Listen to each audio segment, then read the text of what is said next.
Daniels.com. I appreciate you guys for continuing to rock with me, but I just got home off of an early morning flight, right? First thing through the door, I want to see my family. I love my family. You know, I'm a family man. I'm an advocate for families, right? Second thing, I got to get that hot shower because I got to throw the threads on. The threads make me feel like $1,000,000, but the third thing through my mind and all throughout the trip is that I gotta have that Tej pack. Tej makes my life uncomplicated. It's uncomplicated skincare for men. The first way that I started specifically was their level 1 system. It's a daily face wash to get rid of the dirt and grime on your skin. 2 times per week exfoliating scrub to get rid of the dead skin cells. An AM moisturizer with SPF 20 because you should always be protecting your skin from the sun. And a PM moisturizer to help your skin stay hydrated and healthy throughout the night. Here's the thing. My favorite part about Tej Henley is that every box comes with an instruction card that tells you when to use each product, how much to use, and in what order. They really making the process of achieving and maintaining amazing skin for men uncomplicated. In addition to amazing skin, members of Tej Henley get tons of benefits, including at least 20% off the retail price, the ability to customize your box, exclusive monthly deals, you can pause and cancel at any time, and you get free shipping. And because Tej Henley is sponsoring today's video, they're offering my viewers an amazing deal, right? Just click the first link in the description and you get 30% off your first box, plus a free gift. It's an amazing deal. You got to get started today. You're not out here trying to look like a Dusty. And if you travel as much as I do, which I'm sure most people don't, but you know me, I'm pushing my bag chasers in order to be in the top 5%, top 10%, top 1%. We got to make our lives uncomplicated, and Tej Henley is no better product. You got to look good. You got to smell good. And you can't be looking like a Dusty. Make sure you get started today. Click the link in the description. Get that Tej pack. Feel the Tej, my friends.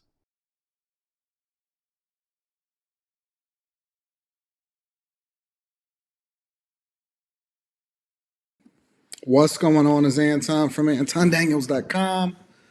I appreciate you guys for continuing to rock with me. What's happening, family?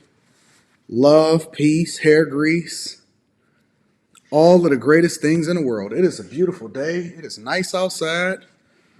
I was out there looking at the water. Water was sparkling. I need to clean my glasses really quickly. The lake is looking nice outside. Got a Pistons game I'm going to be at today. Man, I ain't got no complaints. What is there to complain about? We rich. We healthy. We happy. You came here to see the red robe? You know what, Q? I'm going to be honest with you, Q. Q. I'm going to be honest with you, Q. One of the reasons why I don't have the red robe on today is because my daughter stole it. So my daughter gonna come in my room. She went and got the red robe. She said, Dad, I know you wanted to get this to me anyway, so I'm gonna go ahead and take it. So now my daughter is a Versace Don. My chick is a Versace Don. My mom is a Versace Don. I went and bought my grandmother. I had her sent a pink robe. So I don't got the red robe no more. All I got is the black and the white and the pink. And then Rita got her own. So I don't know what to do. Everybody wants to be a Versace Don. I am the Pied Piper, not the R. Kelly version, but I am definitely the Pied Piper. So what up, chat? What up, everybody? What's happening? I'm glad that y'all in here. Yo. Before we get started, let me ask y'all a question. Should I be petty? Before we get into the video, outside of the video, should I be petty? It is no bag fumbling on the Fridays. Hey, Preston, you know what she did? She came in my my room and she took your hoodie too. She took the no bag fumbling hoodie also. She took the no bag fumbling hoodie. Gosh. Everything in me right now is saying to be petty. I know it is one. I know it's one. I see it, Tether. I don't know if I should get them more subscribers or not. Nah, neither here nor there. I'm gonna let it go. I'm gonna let it go. I'm gonna drop the link in the chat for my people for Q, for Logic if he want to come up. What up? Shout out to Brock. They said that's not what we doing, big dog. That's not what we do, big dog. Oh, Spencer, everything in me is just saying to nuke it. It's not worth it. It's not worth it though. It really isn't. Shout out to Voice of Reason said it's Friday. Be petty today.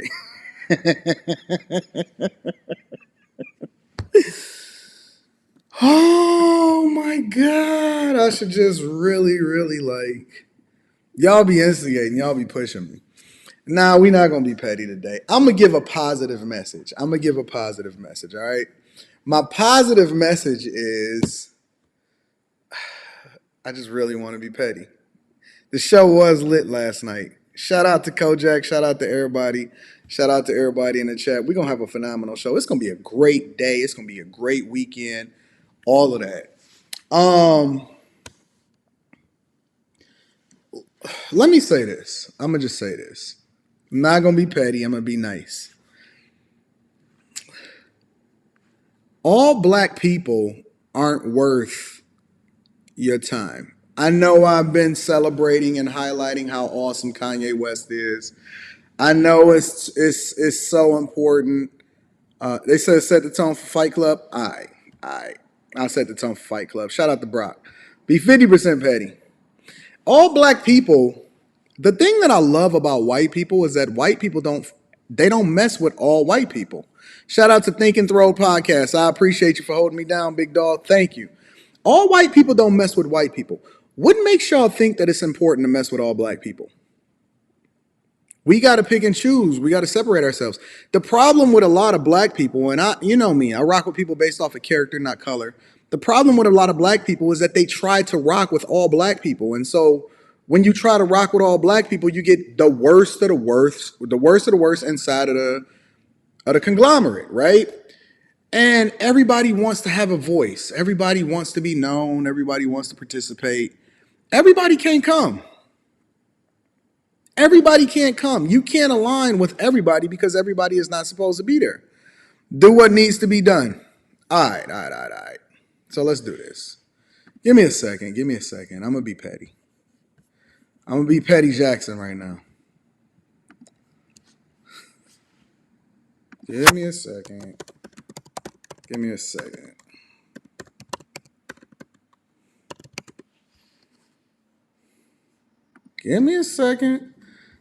work.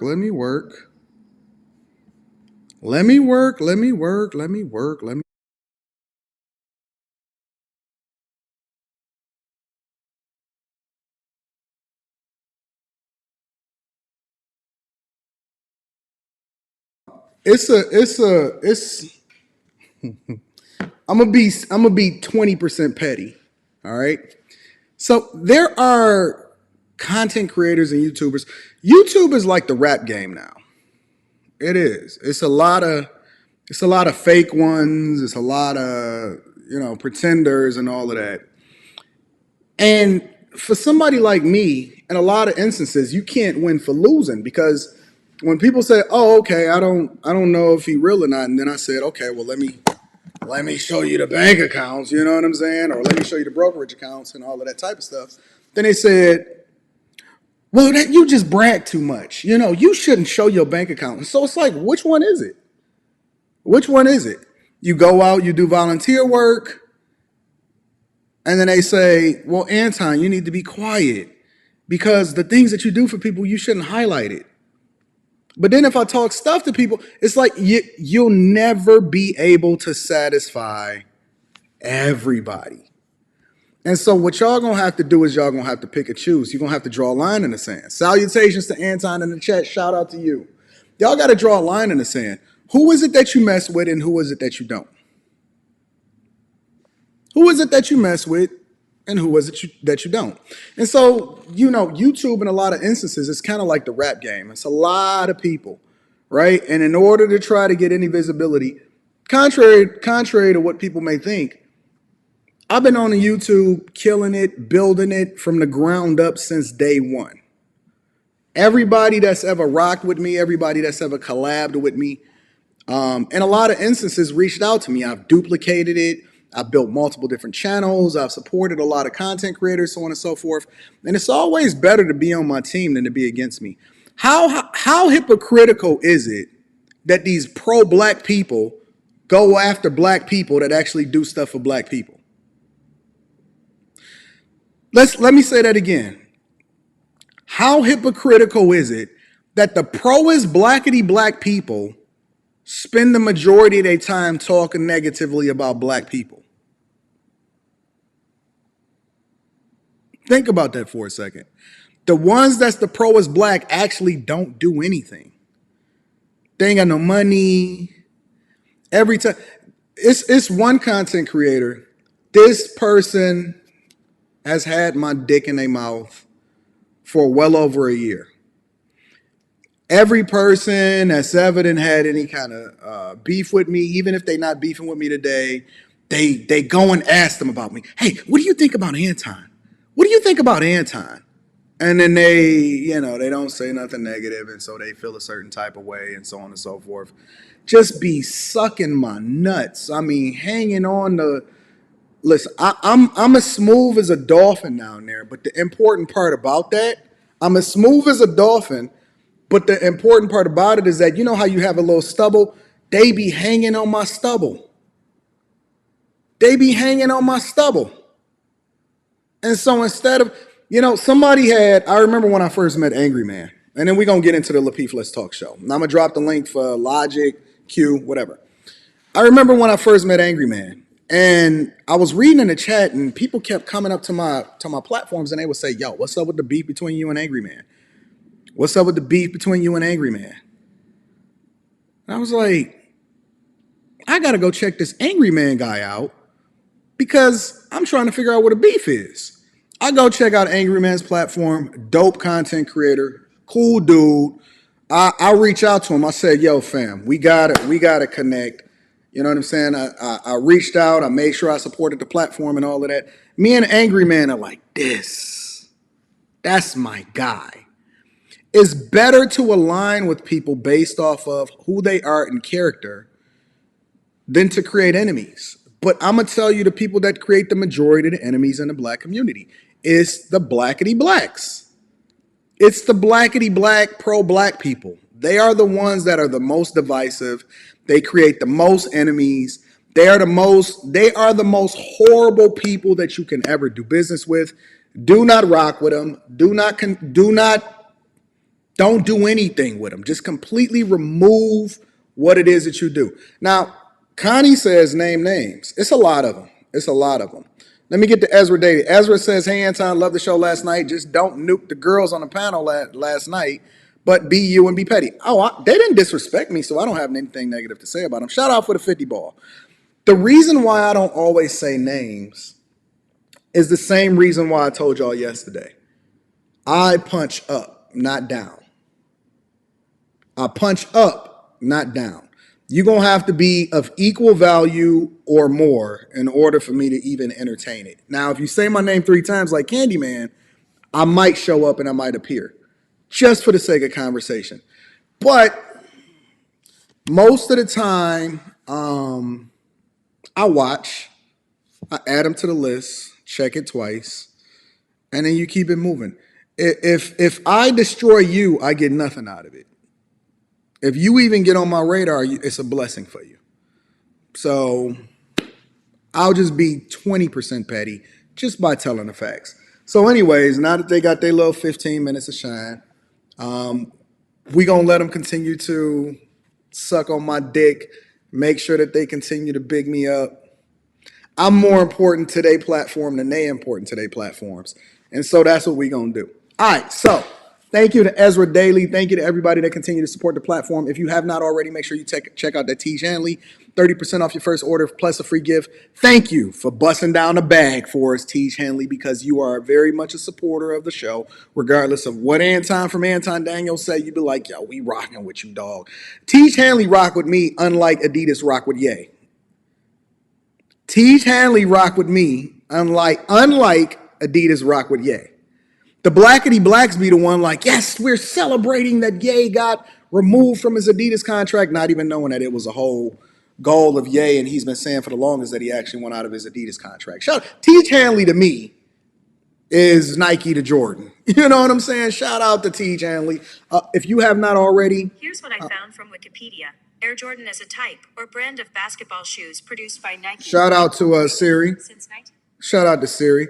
In addition to that, if you're not a part of the Patreon, if you're not a part of the Bag Chasers, make sure you tap into the Bag Chasers. Link is in the description as well as pinned to the top of the chat. We gonna get to it. So let me drop the link in the chat just in case I don't make it home tonight.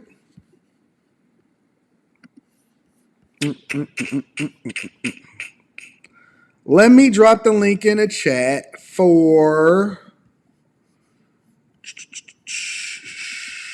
Q, Logic, just in case they want to come up. Because I'm curious as to what their thoughts are. Let me tell you about Logic. Logic, you my boy, but I got to do it to you, big dog. Logic is a hypocrite. Logic is a hypocrite. And I'm going to tell you why Logic is a hypocrite. Logic finds him some good old terrorists, and he love him. Logic love ratchet women. Logic love him some ratchet women. Boy, oh boy. Think about it. Ratchet women are some of the biggest terrorists, according to him, in the world. Logic would be like, Anton, I can't believe you rocking with these chicks that's trying to make sure that they get themselves together and be what it is that they're supposed to be. And then I'd be like, what you mean, Logic? What you mean, Uncle Logic? Man, Anton, you crazy. You harboring terrorists. You harboring terrorists. This is him, Logic, except for the brim of his hat be bent. It'd be like this. He'd be having a Gucci hat on. Anton, you harboring terrorists. You was harboring them terrorists. And then I look up yesterday and he like, you know what? You know, Logic like to say, you know what? You know what? You cool with me. Shout out to my dog Logic. You know what? You cool with me. I'd be like,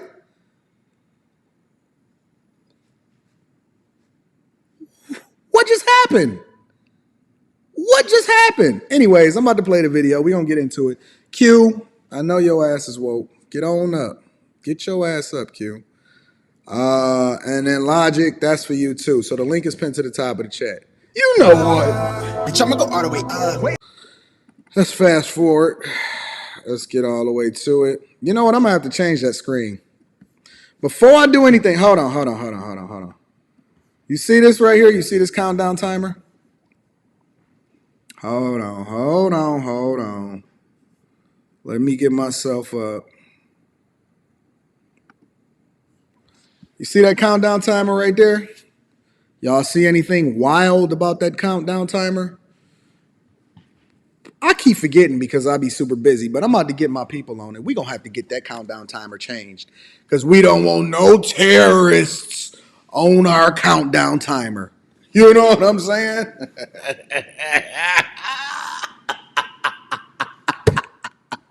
It is a no fumble petty Friday. We about to get this countdown timer updated ASAP. Let me tell you something. I don't even want Chicago, the city, on my countdown timer. I don't want nobody from Chicago on my countdown timer no more. We are removing Chicago, the city, from our countdown timer. Okay? We don't want it. We don't really care about it. I'm getting that taken care of today. Matter of fact, I got a plane ride tomorrow that I got to do. I can get that done on the plane ride. Take me about 15 minutes, make some modifications, and then we're going to keep it moving. Shout out to the countdown timer. I like Chicago. I don't like what's going on in Chicago right now. You know what I'm saying? Look at Natasha. Natasha, you so awesome. You so awesome. Hey, watch this. We got to get into the show. Let's continue, y'all. Let me get past the countdown timer. Every time I get on the countdown timer, I cringe.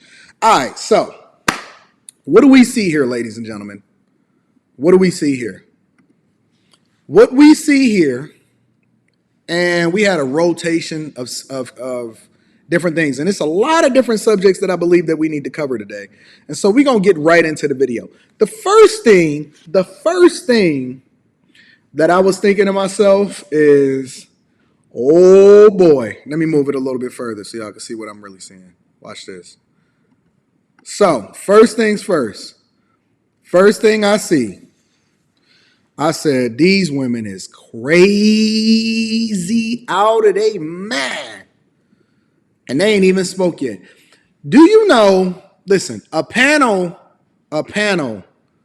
has to be crazy when the most sane person on there is Siobhan. A panel got to be crazy when the most sane. Let me see something. A panel got to be the craziest panel in the world when the most sane person on there is Siobhan. Siobhan was the woman that had the most sense.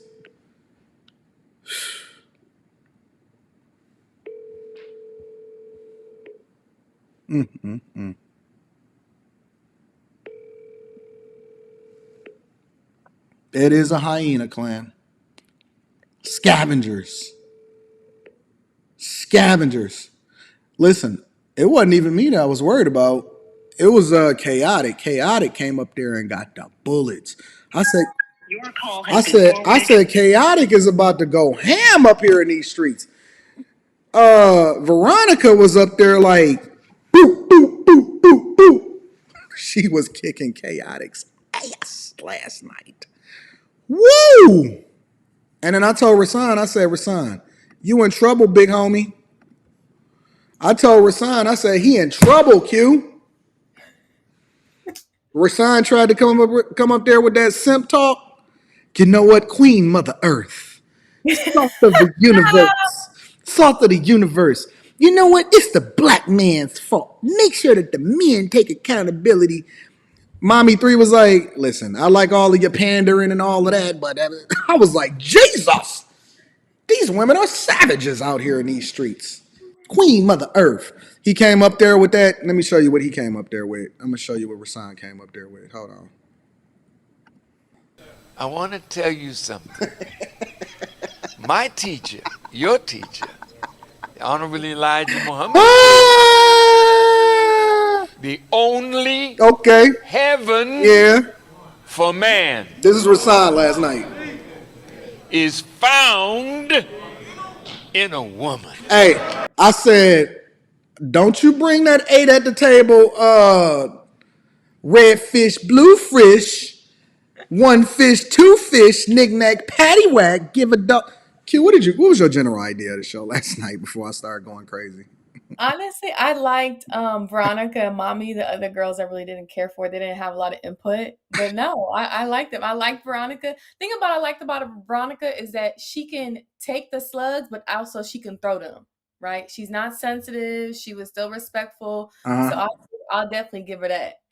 So yeah, I definitely like that. So, and you guys can't say, she act one way and she not married. She married. Well, we gonna get into that. Shout out to Lachonsky Jones, has been rocking with you on Patreon for a while now. Gonna upgrade to the next tier. I appreciate you openly showing respect for Ye. We don't have to agree with all he says, but we should have his back on what they doing to him. Facts. I rock with that 100%. Thank you, Lachonsky, and thank you to all of my bag chasers. My dog Sway says, finally, Auntie Q showed up. This is Rasan. We're gonna get Rasan's intro in, and then we're gonna go straight into the video.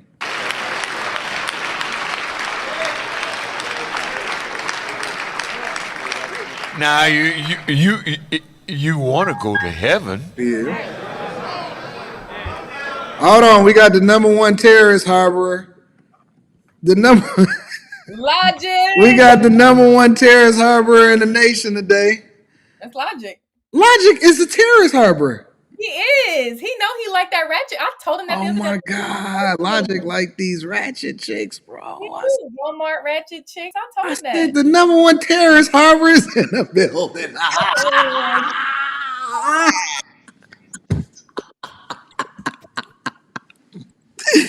Oh, Let me get my terrorist harbor shirt ready. Hold on, ladies and gentlemen. I want to introduce you to the terrorist harbor shirts. This is it right here. one of Yes, those they're shirts. going live very, very soon. Get your All right. this t-shirt. So look, I'm finna be honest. God damn, what's wrong with my shit? Damn, man. Hey, don't update. Don't do that new update that Mac got. For the Mac, I already did it. Oh shit. Yeah, it dragged your computer. All Uh, right, but can y'all hear me good? yeah, we can hear you.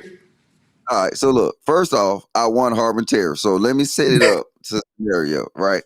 So I went off site yesterday, you know what I'm saying? And then I gotta actually, I was trying to quit my job for like about 3 weeks, and every time they keep giving me raises and keep giving me less work to do, right? Yeah, So yeah, they end up giving me another little $30,000 raise that's what's and then up. work to do. So you know what I'm saying? I was in Baltimore and I was Bitch, I'm gonna go all the way up. Okay. yeah. So I was in Baltimore and I was turning up. So I was like, that's why I was driving at the beginning of Lapeef. So but when I got on the panel, look, I'm not harboring terrorists. Look, you gotta get them this, right? They won the typical ratchet. You know what I'm saying? It was like a roast session. It was. It What? I mean, was. hey, I respect that shit. You know what I'm saying? Like she was throwing shots. Did you see when she actually did the little chaotic thing? Dog, With- I felt so. Yeah. I kind of felt the. I was like, damn, chaotic. You got to shoot back, bro. He ain't had nothing for her, bro. He told. Oh, Jesus. Chaotic repeat his same whole lines over and over. He wasn't ready for her to come back like that. Dog, I think that they did their research before they came on the show last night, bro. no. They still weren't ready for me though, because They still did their research. They was one of the first women that actually knew who was who, and had did their research before they came on the show last They night. did. You didn't hear when they did. said, I Oh, heard good. about it all. I heard about the men on this panel. Remember, Mhm. she said that. So they did. Either I was like, oh, now they set you up too. Sway said, finally, Uncle Logic, aka the Terrorist Harbor. Was that me harboring terrorists or me just recognizing gang? They still get the smoke, but I'm telling you, they got smoke, but it wasn't really like smoke because they took it kind of like they took it elegant. You see what I'm saying? They was like, okay, all right, good. And then look, notice this. Look at the replays, right? Mm-hmm. Whenever a man gets serious about a point, you see, even Veronica, she was like, you know what? I'm still a woman. I ain't finna go like that. That's how she was moving. She was really respectful. Listen, Yeah, I know that Chaotic shot first. Chaotic shot first, but he didn't shoot last. He did not No, shoot. He didn't he shoot wasn't last. ready. No, he thought she was gonna come back and say, nah, black women this, black women that, like you hate black women. Nah, she came back with it. He wasn't ready for that. Because he's so used to women coming back and saying, well, you hate black women. Your wife might not be black and da da da da. So he wasn't ready. It was funny. I'm about to play some of this. Let me see if I can skip through some of this so I can find some of these talking points. Look at that girl with that chicken grease on her lips. Oh, them lips was. I like them lips. I ain't never wrong with her, but I'm telling you, she look like she cooked something. She been kissing bacon all night, like making out to that shit. Like goddamn, she been kissing pig pussy. Well, she had put on some extra lip gloss. She did it during the lot. She doing it during the show. Siobhan was the most sane person. Let me see if I can play some of this. No, Siobhan, don't say that because you're wrong about that. Siobhan was the most You be sane honest woman with on a the man, panel like, I'm last night. not He wasn't. on that with you like that, whatever the reason may be. Hold on. And some Yeah, shout out to the sponsor, T. All right, want to do nice things for you. So let's get past Get that. on my level. You wanted to buy me what Yeah, I don't. you Hold had on. bought me. And it got to the point where he just kept. She was talking about when calling. dudes was spending money on her and buying bags for her with no return at all. Okay, so to her point, there are men out there that are willing to buy gifts, I take said it. and like for nothing, right? Of course they're wanting sex in return, but they'll still keep on doing it. Like as I told y'all before, that my friend's friend that has like a roster of men, most of those men don't even get boxed. They be taking her on trips, buying purses. They want that time. So there are men like, especially out here, Nigerian men out here, they might persuade you with a purse or money and stuff like that, but there are men that do that.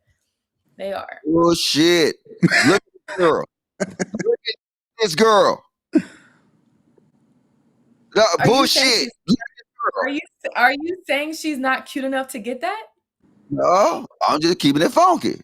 If somebody gave her a Gucci bag, they getting that Gucci box. This girl fucking. I don't give a fuck what y'all say. Look, we was joking last night, and I didn't want to.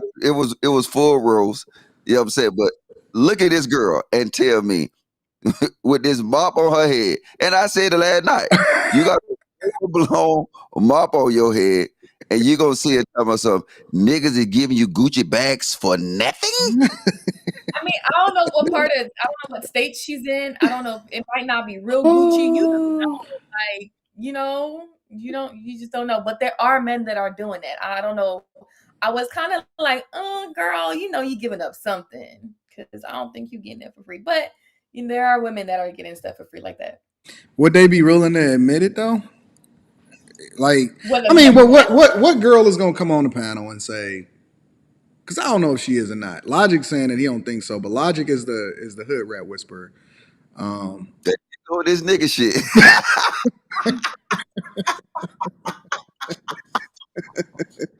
This nigga, hey, he been harboring terrorists for fucking almost a year, and he finally had one show that he didn't say, "Hey, look, we on your channel now. Over here, nigga, you still the number one terrorist harbor. you number two, so it's not a good thing. Yo, super dope bag chaser started talking shit to me, and I started going in. Watch you kick me off the panel. So now, nigga, don't play. Hold on, let me remove Logic real quick because he over here talking about my ladies. Yeah. Don't be talking about his super duper dope ladies. Those is my babies. Those is my babies. You know what I'm saying? But what woman would actually admit on a panel that she busting down that pee for a Gucci bag? Auntie J. Yeah, but that's it. Auntie J is older though. Not no woman that's still in the mix. Ain't no woman gonna say that openly. Ain't no woman gonna do that because she don't want the backlash of what's gonna come from that. A lot of women are sensitive to stuff like that, so I don't think most women definitely not gonna come on here saying, "Yeah, I bust a man down for food, a car, for my rent. What else they pay for?" Yeah, Man, I think most women. I do know it's dudes that be simping like that. I know that is true. However, I think that women do it for nothing. They do it for practically nothing. They do it. Most women will do it just for the clout. They'll do it just for, you know what I'm saying, just for being visible, just to ride in your car. They don't take no lot at all. Well, Anton, can we back up real fast and give our initial assessment of each of the new women before we start into the topic? Go ahead. What'd you think? No. Well, let me say this. This is why I say all the time, and Logic disagree with me. I say that you can determine how a chick is almost practically immediately. You can tell if she for the streets. You can tell if she chill. And most chicks you can tell. The minute that every last one of them chicks opened up their mouth, I already knew exactly what they was about. Okay, so go ahead. What's your assessment? Since you already your initial assessment and now you did the show, go ahead. Just watch this. I'm gonna just jump through when they first start talking. Watch I this. can't on the situation. Did I call you out? Okay, go ahead, Javar. So I think it really depends on, first of all, how much he likes you, and two, if he knows, like, because you can be honest with a man, like That chick right there,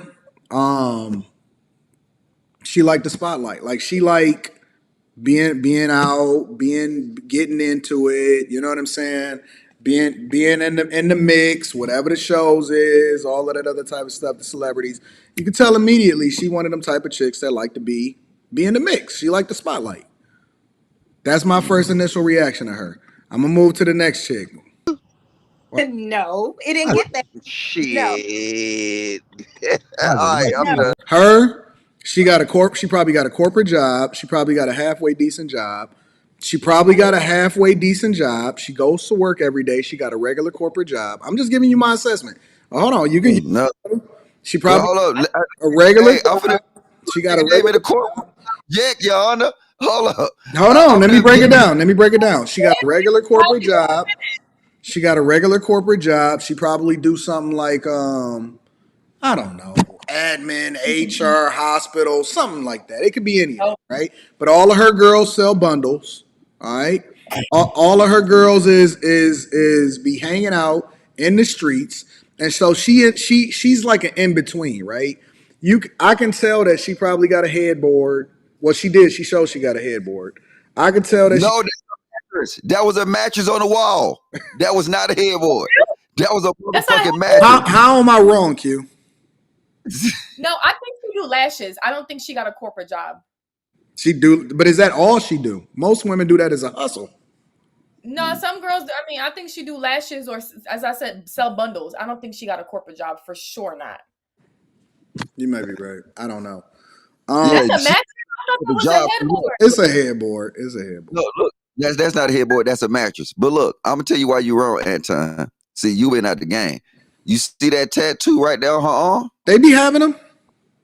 No, wait, hold up. Look, that right there is a signature. I can't believe Q right, but that is a signature of a nail tech or a hair doing motherfucker. And then look at her. She love that weave, right? I'm telling you, this is the basic motherfuckers. She probably got their get income off her baby daddy. You know what I'm saying? So she probably do got like an Audi or something like that, but she only get it from her baby daddy. Yeah, you struck out with this one, man. All right, so let me keep going. I still think that she got a regular job. Wait, look at her nail. Really Wait. talking about shit. So when I posted, which bag should I get? I had a guy to inbox me and said, which one you want? He said, send me your cash app, which I thought he was playing. I sent the cash app. Wait, Men do that. steps like that. Look, hey, I ain't have a cash app that I came to YouTube. Look, corporate chicks don't have cash apps. Only Yeah, they do. Corporate chicks would do straight shit. Because you got to remember that her friends is like that too. So she not that far removed from it. She still got a regular. I bet you she got a regular job. Regular job, my ass. The government, nigga. Child support. Nah, bro. Her headboard is too good. Her headboard is too good for her to just have a regular job. I'm telling you.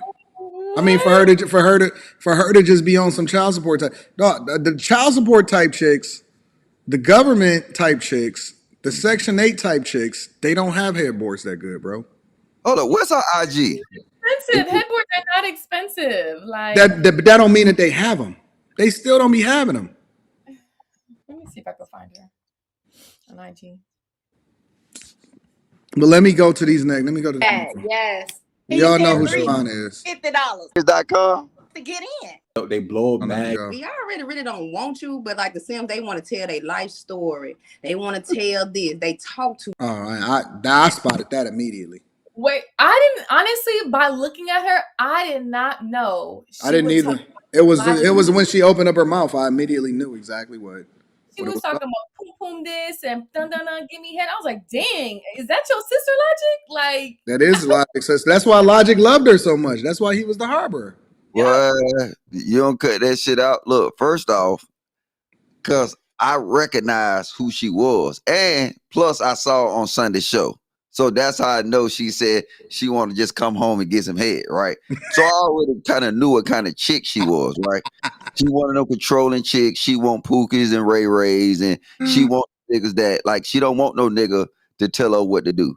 She want to be in control. So, and even though I think she cool, this is my assessment of it, though. I still think she cool, but I told her this too. When I was in the chat on Sunday, I said the same thing. I said the same thing on here. You talking about something, this, that, like I told her. you a nigga with a pussy. God, I'm telling you something, because that's literally what she said. Shit, after a long, hard day of work, you know, I want to come home and get me some head. I said, God damn, what kind of nigga this is? Logic, I sent you a profile. It's private, so go request her. This is why I like you. This is why I like you, Rita. Say Rita just come home with the just make sure I got my food. Okay.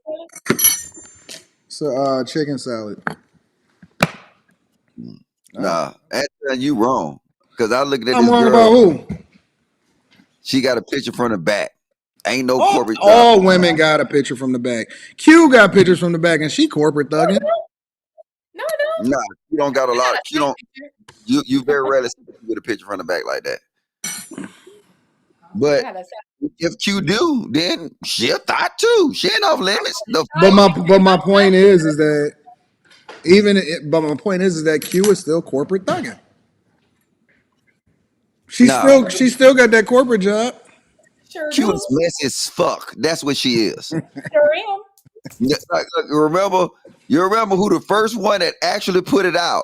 Like, nigga, Q messy. But what else? Listen. At least I say I'm messy. I never denied it. I know. I never said you denied it. But when I first said it on Fight Club, Logic, you just hating on Q. No, nigga, I ain't nothing wrong with it. She just messy shit. Well, and you're now, messy too. So we messy all together. All three of us are messy boots. Because y'all said. No, I'm not messy. I'm not messy. No. No. I'm not messy. No. And I'm gonna tell you why. Because I'm not messy. I'm just petty. So like, I just shoot back. I give people the benefit of the doubt. I support them. I be looking. You know what I'm saying? Like, I just shoot back. When too many shots start coming my way, I start shooting back. They just don't like the. They don't like the what come after it. That's all that happens. No, all three of us right here is petty and messy. I am not petty and messy, Q, at all. Yeah. As a matter of fact, I'm so not petty and messy. I'm petty. I'm so not messy that I stay out of the mix. I don't even be knowing what be going on. So you wasn't petty wearing that red robe 2 weeks ago? What I was shooting back.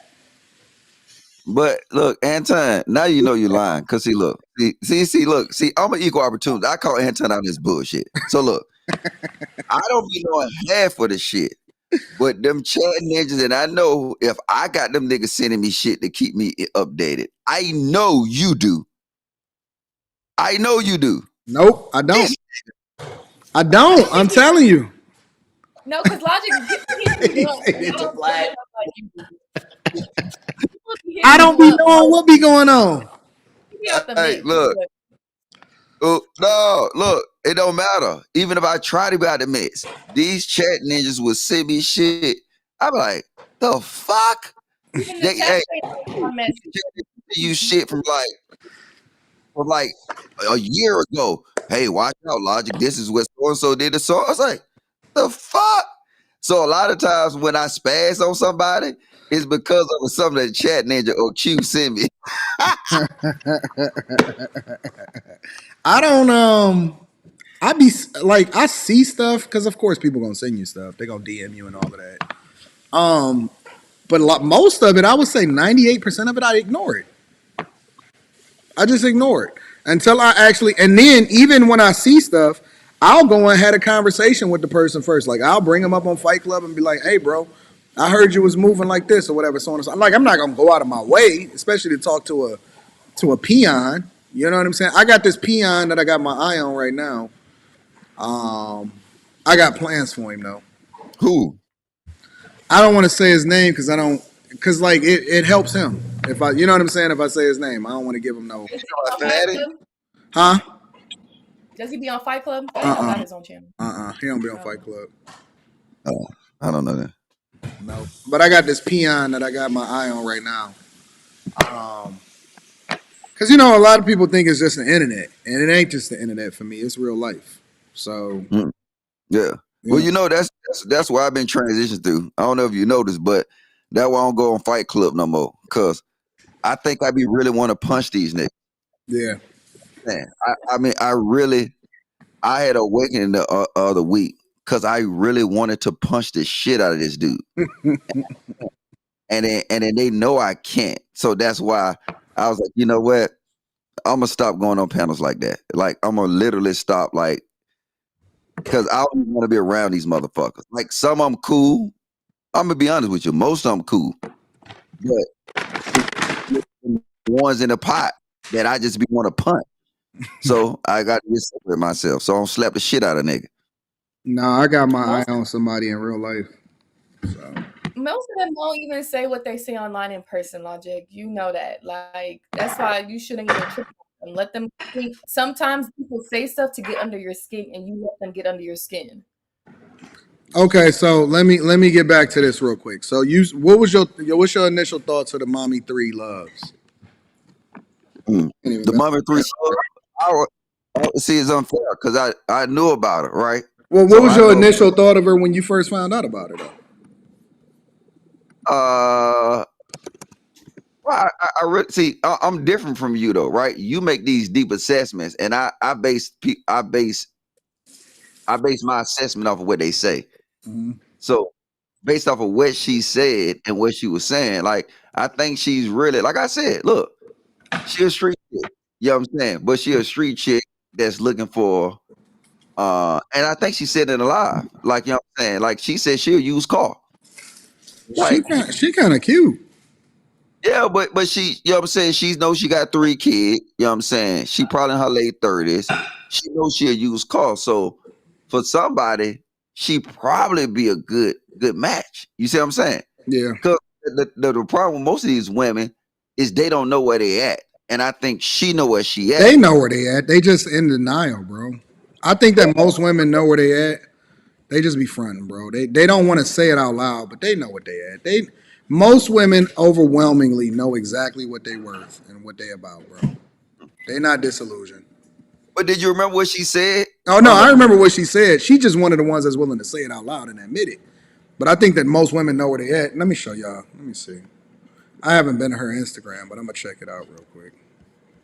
Yeah, she already. But shit, you ain't gotta. You don't need it. Oh, nigga, you going to Instagram on live? Yeah, because I want to see it too. She kind of cute. Damn it. She kind of cute. Yeah. I was just wondering why she had her pajamas on because I had that same set but in gray that she had on. That's the only thing I just was scrolled. Oh, so she be reacting to stuff. You can't hear it, Anton. I ain't turning it on. I just want to see her. Oh. Damn them titties. I didn't know she was racked like that. Hey, Go down. and she said she knows she'll use car. So she said she knows she got a goddamn. You know what I'm saying, nigga? You can goddamn bring. Hey, look, baby. Hey, we need to excite this room up. Bring somebody. I'm gonna be honest with you, bro. Now that I'm looking at her on here, what she looked like last night don't even do her justice. No, I think she looked better last night than this. You think she looked better than this last night? Got makeup and weave on right now. But that's what I be telling y'all. Y'all keep talking about how y'all don't want no chicks with no upgrades. I say that's cap. They lying. I like chicks. I don't like a chick that look like the fucking Joker. You know what I'm saying? That she got that amount of makeup on. But I like it when a chick do a little bit extra to herself. I ain't tripping off it. Yeah. You said a little extra. Some people don't do a little extra. Oh, go ahead, Q. No, a little extra is fine, like lip gloss, a little foundation. But some of these women be transforming and don't be looking the same as they without makeup. So I get what the men saying on that point. No, but she look at this. She don't got them curves for life lashes. You know what I'm saying? Like her makeup is kind of like is smooth. Goddamn. Her lips is like I like that style when they do that shit when like it'll have some lip, like some, I don't know what that shit is, lipstick and lip gloss. Well, look at her here because she had on glasses last night too, right? And then look at her here. To even get the pussy. So that's why. Yeah, look. Now I like this version of her better than that version. Yeah. Everything is real subtle about her. It's not like, and I think probably that's the difference in this panel. besides the girl that we covering up. All along was like real settled chicks. You see what I'm saying? They didn't really try to overdo it. You know what I'm saying? You got the Veronica chick, you know what I'm saying, with the big glasses. And you know what I'm saying? She got her fade. She ain't overdoing no makeup. You know what I'm saying? Her eyelashes look like it's about thin as a goddamn white man dick. But hey, it is what it is. Goddamn. The other chick, it like she just got up, braided her hair back. You know what I'm saying? Maybe throw some shit on her face and put some lip gloss on. You know what I'm saying? Siobhan, she, you know what I'm saying? She just take her hair back. You know what I'm saying? Maybe, well, them lashes, I don't like them lashes. But she just take her hair back. She just normal. And then that other chick normal. Like these are actually the normalest we gonna get of these chicks compared to what we used to with the other girl with all that goddamn powder makeup. Yeah. No, Siobhan got makeup on. Siobhan and Tawanda both got makeup on. All girls Like, have there's makeup on, bro. oh, like, well, I don't. Veronica and Mommy doesn't have makeup on right now, but it's the natural look makeup. I think what looks good on women, not the let me put 10 pounds of makeup on my face and etc. etc. So So what's the best looking one on the panel besides Siobhan? are we talking about looks? What's the best looking new girl? Javari. Looks like who's Javari? Nah, Veronica body just did it for me. Well, we Right? don't know what her body look like, but no, I'm telling you, look at Veronica, right? Not Veronica. What's her name? Javari. Them lips give her like an extra 10 points though. Them bitches plump as shit. They do. That make a difference. Look at the motherfucking lips. I like chocolate chicks anyway, so it's a little different for me.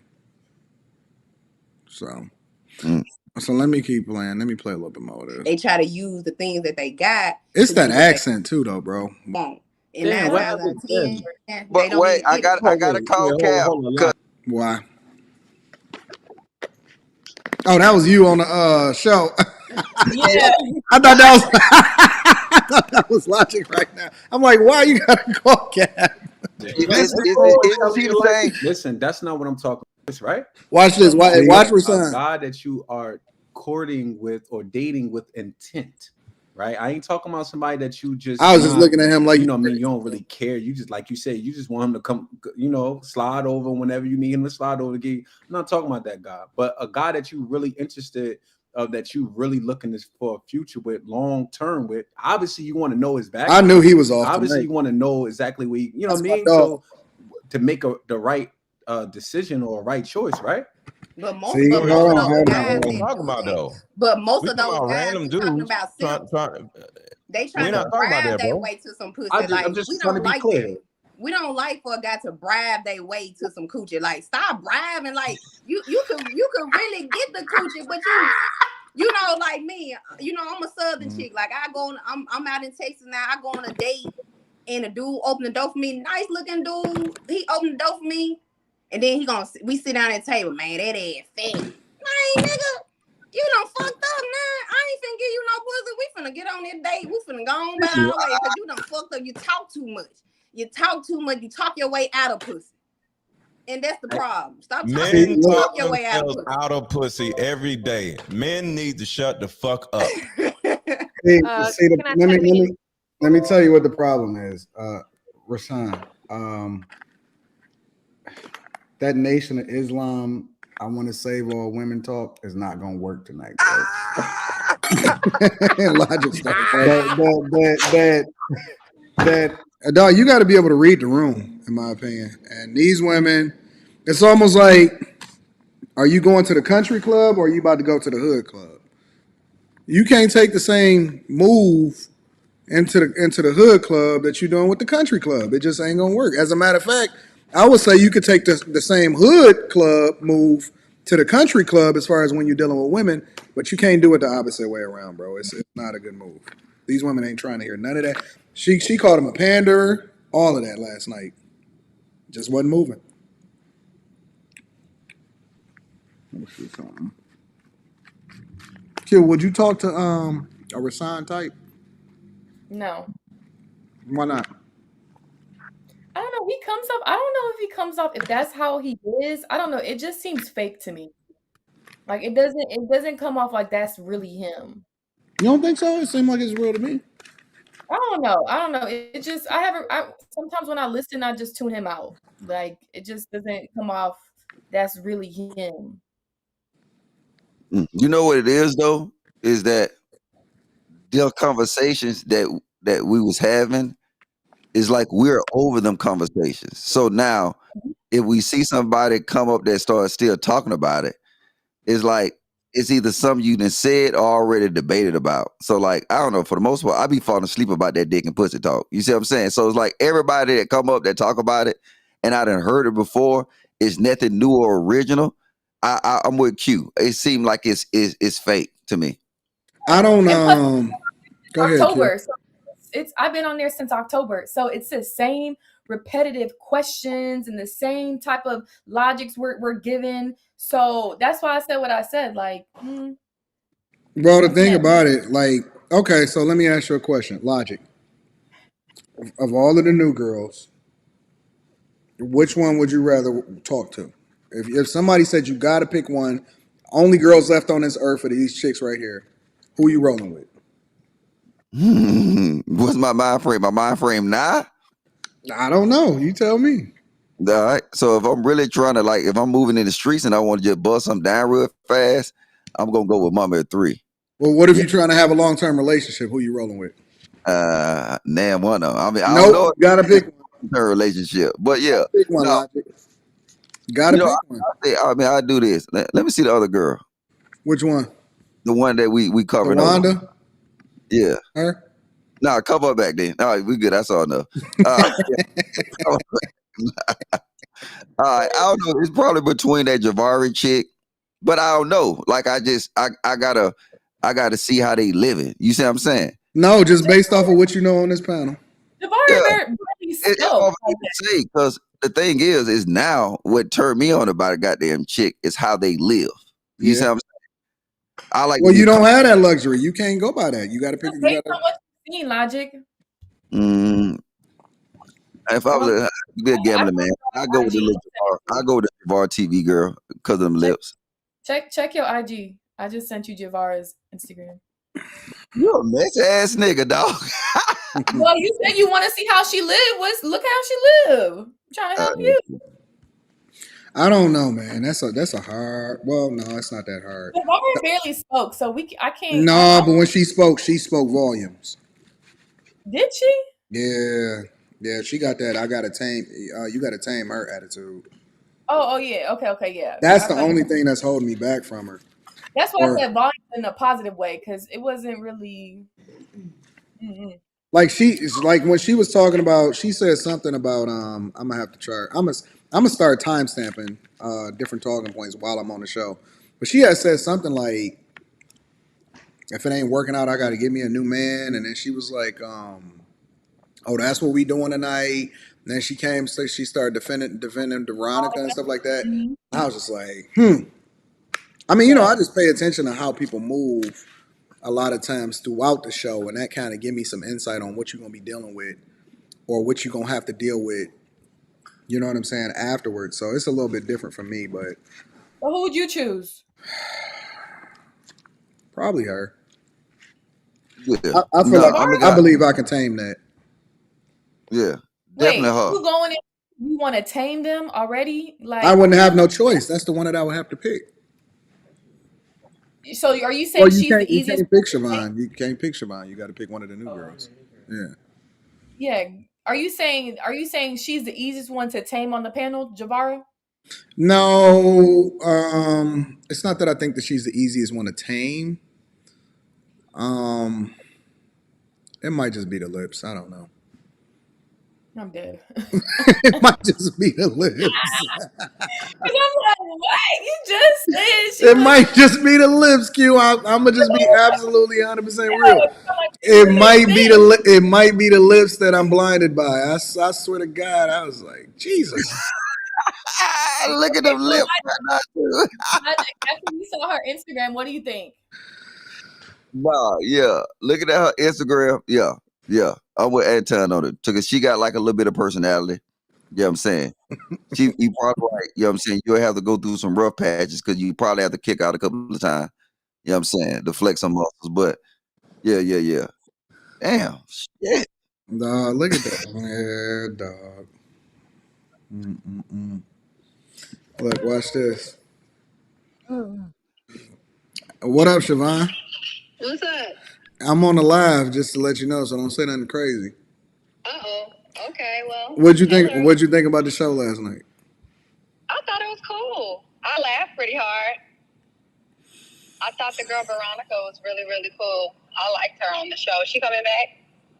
I don't know. I don't know if she's coming back or not. Has she ever been on Lapeef before? Nah, not that I'm aware of. Yeah. Well, I told Q and Logic, I said you was probably the most sane girl on the panel last night. That's surprising. Not surprising. No, I mean, I don't know. I think that the topics were just spot on. Like I said, I really like Veronica. I didn't understand what Javara was saying about like the animosity and stuff, because I didn't really feel any animosity. I thought everybody was just, kind of saying their piece. Siobhan, have you been drinking? The topics went spot on. It was a fucking roast battle for the first hour and a half. I don't even remember the topics. It did turn into a roasting session. Yeah, it did. And the roasting session was really, really funny. And I mean, I think that's just what kind of like lit the spirit a little bit of the night, because there were a lot of people, like even on the panel, they were literally crying of laughter. Yeah, I was crying of laughter too. Hold up, Siobhan, can you hear me? Yeah, I can hear you. So, out the women on the panel, right? You're a man. You got to pick one. All right. So now you got to pick one to possibly marry. Who would it be? To marry? Who would it be? To marry on the panel? I would have to say, because Anton is married. And No. He said you got to pick up. He said you a man. So imagine that you're a man. You're a man. You got to pick one of the new girls to marry. Which one you got to pick? I would marry myself. No. New girls. New girls. No, I wouldn't, because Gerard had a really big forehead, and I just couldn't. Hold up, wait. You can't pick yourself. You got to pick one of the new girls, either Mommy of Three, Veronica, or Tawana. Or Javara. No, I would probably pick. Well, if this Mommy Three Loves talking about she'll do anything, I'll pick her. Who you pick? Mommy Three Loves. Nah, I ain't said bust down. I said a marry now. I don't know. I mean, I would rather be single. Oh, you got to pick one, or somebody gonna kill you. Twice. Oh, damn. I would marry Veronica. That's what I said. You would? Yeah, I would marry Veronica, because you got to think about it. Like, we would have some really candid conversations. We would be able to have dialogue and really be able to understand what she's saying. So I think, I would marry Veronica for sure. I'm not. Wait. Do you consider a candid conversation a conversation with knives and pots and pans? I don't think that she would have knives and pots and pans. I think that she's probably kind of put forward more than she probably does speak that way in real life, but I don't think that she talks directly to her husband like that. Are you crazy? It would be troublesome in the marriage. You crazy. You don't think that she talks to her husband like that? She had divorced twice. That's what she said.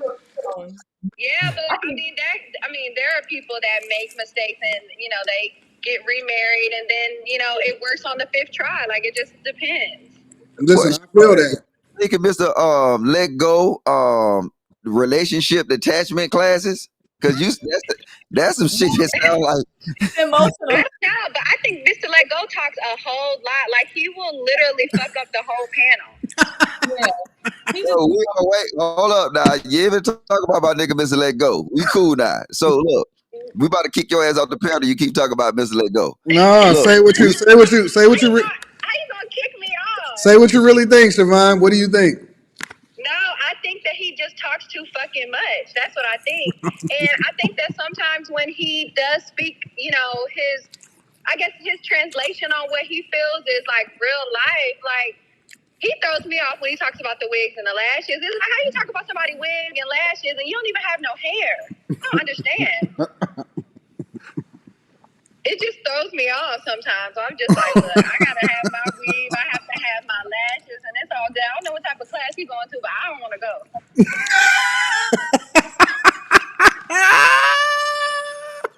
I'm serious. I'm being dead serious. Siobhan, I'm finna pay for you right now. I'm gonna cash app you so you can have a one-on-one with Mr. Let Go and his emotional attachment classes. Would you gonna do it? No. What? I'm paying for it. I know, but I would have to run you your refund. I don't want to take that class. I think I'm pretty okay. You know what? I think we ought to do that. I think that'd be a good assessment. Since he come up a lot, yeah, I think we need to actually have somebody to do a one-on-one with Miss Let Go and record it, and we review it. Okay, but what? Listen, okay. So I already talk a lot, right? So just imagine if I talked a lot, just being my natural self, and then add his class onto me. I'd be single for fucking ever. But hold on, hey, Anton, that's content. All these You niggas guys that try to mold me to be a wife. I'm trying to be a wife. If I take his class, I'm gonna get married, and then I'm gonna be divorced 5 times too.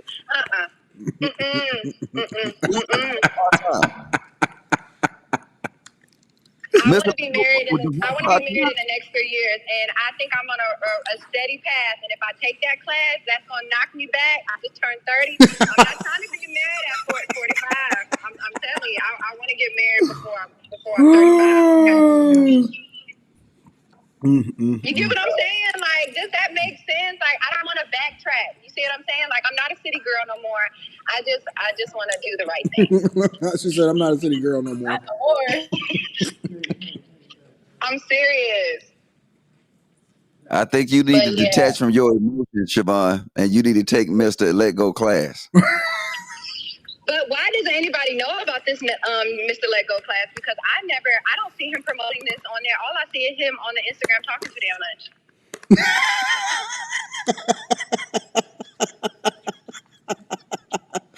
Siobhan got the nukes. Siobhan woke up on the other side of the bed tonight.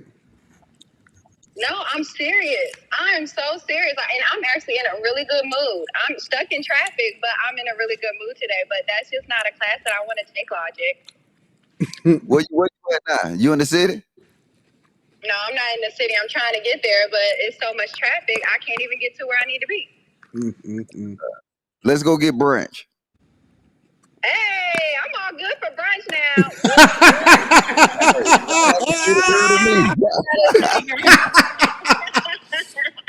You said I love a good brunch. I love mimosas. Okay, get the. You said Q's magic word right there. Yeah, I love a good brunch. Oh, what's wrong with girls and brunch? What is up with y'all? I think it's because it's like breakfast and then mimosas, like, it's early in the day. You're going to be home by a good, decent time. It's a reason for them to get drunk at noon. Basically. Yes, exactly. Get drunk at noon, exactly. And then mimosas is it's like a good feeling. You see what I'm saying? So you just be floating and dancing and having a good old time. Yes, for the brunch. Oh my God, that's so funny. Yeah, that is so hilarious. Yeah, let me know about brunch because I love to eat. So let's do it. Hey, Siobhan. Yeah. If you were single and Rasan is single, would you talk to him? I couldn't talk to him the way his head was flowing in that screen yesterday.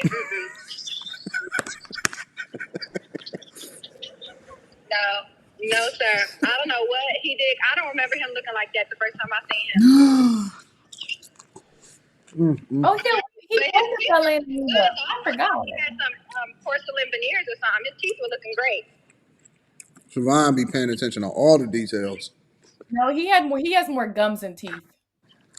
Oh my God. He has some what? More gums and teeth. Look, you see this? If you move, you see him right now. when people have more gums than teeth, their gums is like they show all their gums. And it's bigger than No, but that's gingivitis. No, it's not, Siobhan. Gingivitis, Siobhan. That's not gingivitis, Siobhan. Yeah, it's gum. That's just his gum. That's how you. Okay, I don't know the right term for it. Siobhan is a perfect example of college degrees don't get you nowhere in life. Siobhan, I'm about to let you go. Bye. All right, bye. Crazy as ever. She said that man got gingivitis because he got big gums.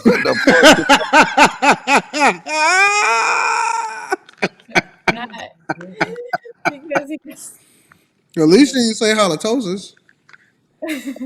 No, that's wild. Gingivitis.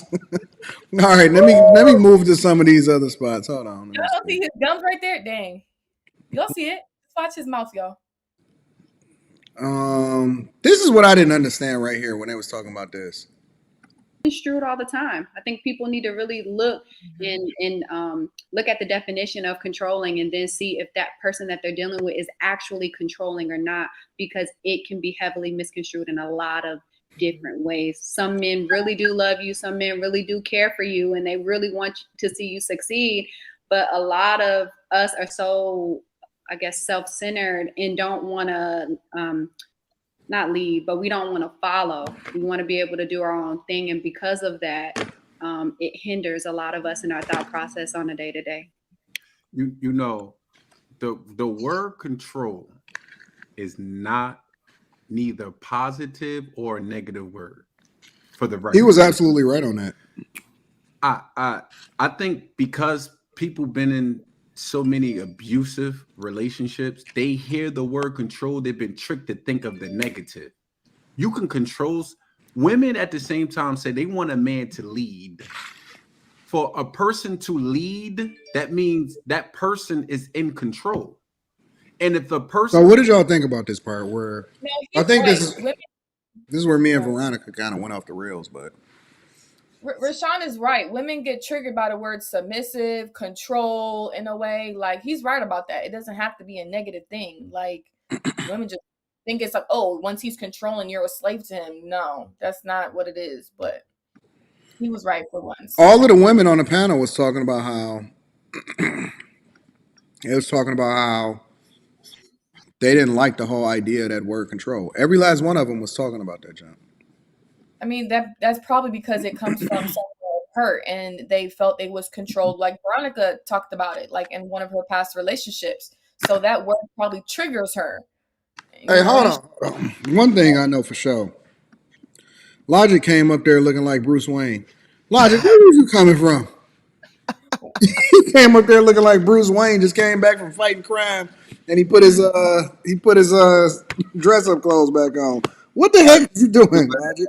I was drinking, and then I had just left work. So, you know what I'm saying? I literally just pulled off my pants, put on some shirts, you know what I'm saying? And yeah, took off my suit jacket, you know what I'm saying? For the most part, just kept on my shirt and jumped on because the conversation was good. But yeah. But no, why you trying to goddamn roast, nigga? No, you look good. It was dope. Nah, I'm with Rashawn. But the problem is nowadays, like I said this before, y'all keep giving me pushback, is that the tools that been used to control relationships, women now share them same things. So they also have control. Like, a woman would never out earn me. You know what I'm saying? I would never date a woman that out earn me. I don't give a fuck. You know what I'm saying? She won't. And you know what? I would prefer a woman not to actually, you know what I'm saying, not to have a job, because I think she got other things she need to focus on that need to be a priority. You care if your kid got a job, Logic? Say that again? You would care if your girl had a job? So if you met a chick and she had a job and she said, all right, I quit, once you propose to her or something like that, that would be the preferred way for you to move? Yeah, it will. But I mean, nowadays, you know what? They can have jobs where it don't have to be so demanding. Yeah. You see what I'm saying? But the thing is I understand this. I understand I'm going to be demanding. My requirement is going to be demanding of her. So yeah, of her. So I can't have her working and also being in a demanding situation. So now, in order for me to make something go run smooth, the job got to go. You know what I'm saying? The job got to go. These jobs be stressful as shit. And like I said, I mean, and this is why I get pushback on these little communities where you got these women, they want to be bosses. They compete with these men all day. They fight with these men. They're told they have to be faster, stronger, quicker than men. They're not naturally is, so now they got to be cunning. They got to do all this little slick shit. And then that would transform these women into who they are. If you look at the decline of our women as a whole, it came when they started going into the job force. The job force is a fight or flight mentality. And when these women go in these job forces and they fight and flight, and then we expect them to come back home and turn off this light switch, it's impossible. Because let's keep it funky. They're at work more than they're at home with you. Yeah. So that's who they are. That's who they're going to become. Like, Army women are the worst women to actually deal with. I keep saying it because guess what? They're told they have to be a boss. You're weak if you're not. So they got to go above and beyond. And it's hard for them to cut off that switch. I don't mind if my chick is working. I want her to be busy. Because I don't think that it's enough time in the day for her to actually, like, I'm the type of guy, I don't want you to be, I like for you to be up under me. I like it for you to, you know what I'm saying, be riding my nuts and jocking me and all that other type of stuff. Look at Rita. You said what? Nothing. You said, don't we know it? Yes. But I still want you to have your own life. Because I don't want everything to be interdependent on me. Like, I'm the type of person, I like to travel by myself sometimes. You know what I'm saying? I'm out and about sometimes. Sometimes I'll be gone for 12, 16 hours in a day. I might not even come home that night. You know what I'm saying? So I might just be staying at my spot downtown or whatever. I don't want you nagging me because you know what I'm saying? Like, I want you to check and be like, oh, okay, everything good or whatever, but I don't want you all over me 100% of the time just because you're trying to, you know what I'm saying? Like, I don't want it to be that control. But this the issue though. When we say have a life, a lot of times we speaking from a man point of view. That means a career, a job. It's not the same with women. You can have a life without having a job. You know what I'm saying? It's a lot of things, especially nowadays. They can have a life without having a job, but it's going to be involved around a man and a family structure. You know what I'm saying? And then ideally, that man will afford her different things. So it's not like she just sitting at home all day, goddamn popping Xannies, drinking fucking what you call them shits? The breast drink, Q. Mimosas and shit like that. No, I mean, if she's like I said, the mentality, if she have that mentality, you know what I'm saying, she's gonna do different things. But if you look at what I'm really trying to say is that all the shit that we say we want these women to be, it's no way they can be it and actually work at Capital One Bank. I think they can though, bro. Who? I think they can. Anton, but no, you don't believe that because you've also said if you want your woman to do X, Y, and Z, you need to be able to take her out from working. You said Well, that. that's because, but here's the caveat though, Q. I don't require a lot. Like, I'm not the type of dude that needs you to cook every single day. Okay. You know what I'm saying? I'm not the type of dude that needs you to clean every single day. Like, I don't need that level of maintenance. And if you want that level of maintenance as a guy, then you need to put your chick in a position to be able to do that. I'm not that type of guy. I'm the type of guy that, I just want you to be busy. And I'm not saying busy like, oh, you got to be moving the whole time. But I think you also need to have a life in which you find some purpose. And it don't even have to be a job. You can do volunteer work every once in a while. You know what I said? But we normally equate it to a job. Like normal, like our normal reaction is we equate that to a job, saying, hey, oh, you gonna read that? Go ahead. Yeah, it's my girl Onyx. She says, Grand Rising Gems. Hey, Anton and Rita in chat. I work yet I'm submissive. I don't do jobs. I make generational wealth moves. I want a wealth legacy partner. We are not all masculine bosses. I'm a leader whom is wanting to be led by an Omega man. But how you gonna say you want to be led, but you want a partner? That makes no sense, man. Well, I think in her instance, I think that Onyx, based off of the conversations that I was having with her, the type of money that Onyx make and the type of money that she got, like when you said, I don't want a chick that make more money than me. You know what I'm saying? Like she pretty much up there.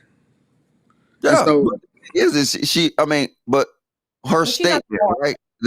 See, when I look at statements, right, and I listen for keywords and I listen for things that conflict.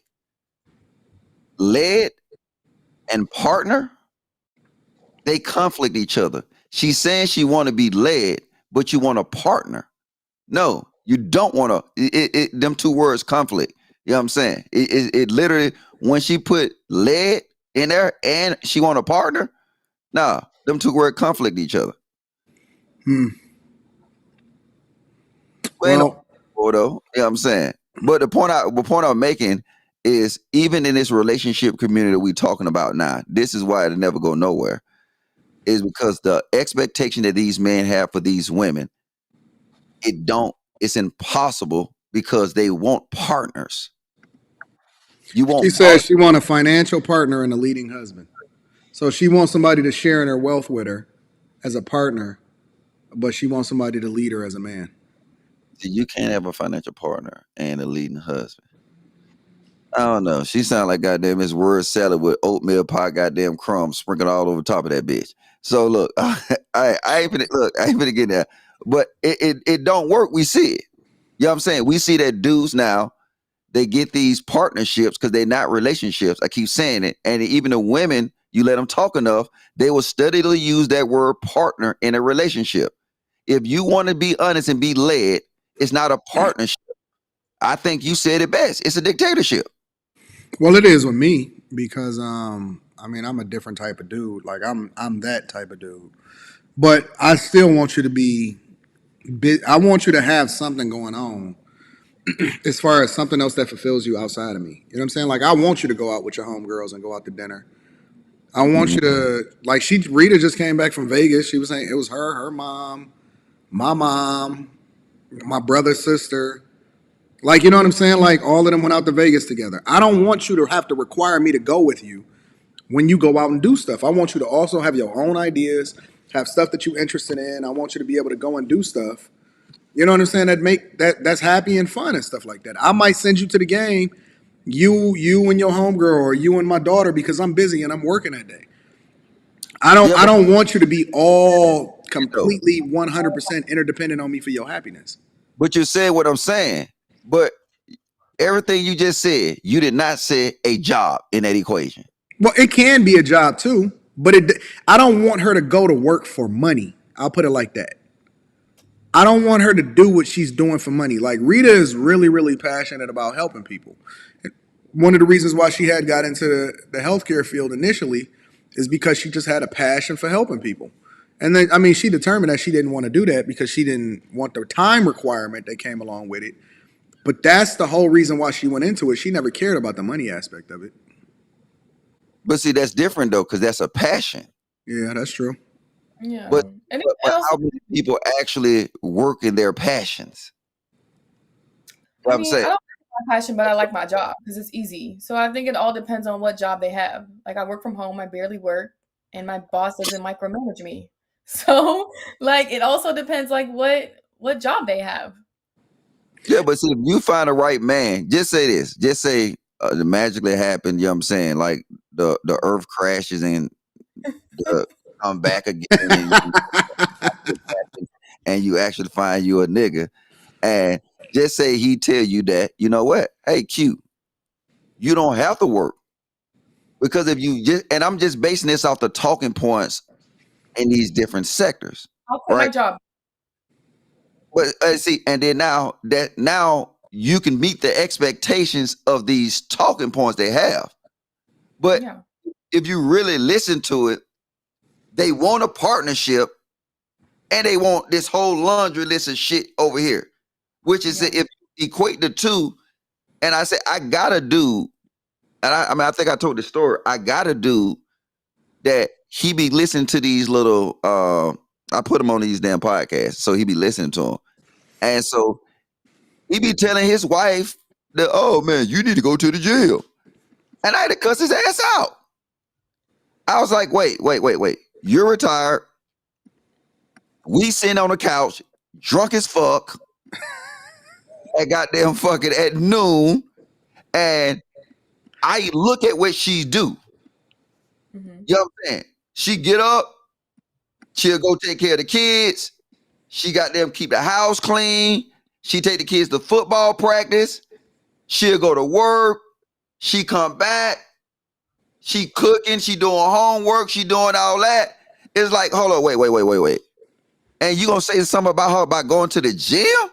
It's not making sense. If you have these manifest expectations, then you need to afford that woman time. And then now the problem is most men don't have the resources to afford their woman the time for their expectations. They have these large expectations, but you can't afford that woman that time. So guess what? You're gonna have these hoes out here like, nigga, I'm tired. You know what I'm saying? Oh, she don't want to fuck me. Well, nigga, she been at work all day. She just left football practice. You know what I'm saying? Nigga, how can she possibly do that? And I mean, the downfall of the manosphere to me. Well, I agree with that, but see, I'm in a space mentally to where, like, I'm at the space in my life now where kids is not a factor. All of the things that's required behind kids, like my daughter is big. She literally about to get her license. I only got one daughter, and she's in high school, and it's a little different now in that the requirements for children or to live that lifestyle is a little different. So now we transition, and it's really weird to even talk about this shit. But right now we transitioning into a space to where it's like we got to figure out what life look like without, you know what I'm saying? Is moving into that space without the kid requirement, a daughter, and the time is so much more free and there's so much more opportunity to do it. It's an interesting dynamic. So, but see, you got to remove yourself out of the equation. Why? Because you can't put yourself in the equation, because a lot of these guys that we talk to haven't got to that point in life yet. Like, they still want kids. You see what I'm saying? They still they want to get married. They want to get married. They still want kids. So now they're in a different place for life than you is, where you don't want no more kids. Your daughter is almost grown. So you're in a totally different equation. Say these dudes that we talking to now that's single and want kids, they're going to be in a situation that I'm displaying instead of where you're at now. And not only that, their wives probably have to work. Let's just be honest. Not every man is making what you make, Anton. They're probably most of the time going to need two incomes, right? So, they're not in the same talking points as you talk about. Yeah. I don't know. I think y'all might be off on this one. But Anton, in a partnership, don't you have to negotiate with your partners? Yeah, she get more say so. Okay. Oh, facts. I'm not denying that.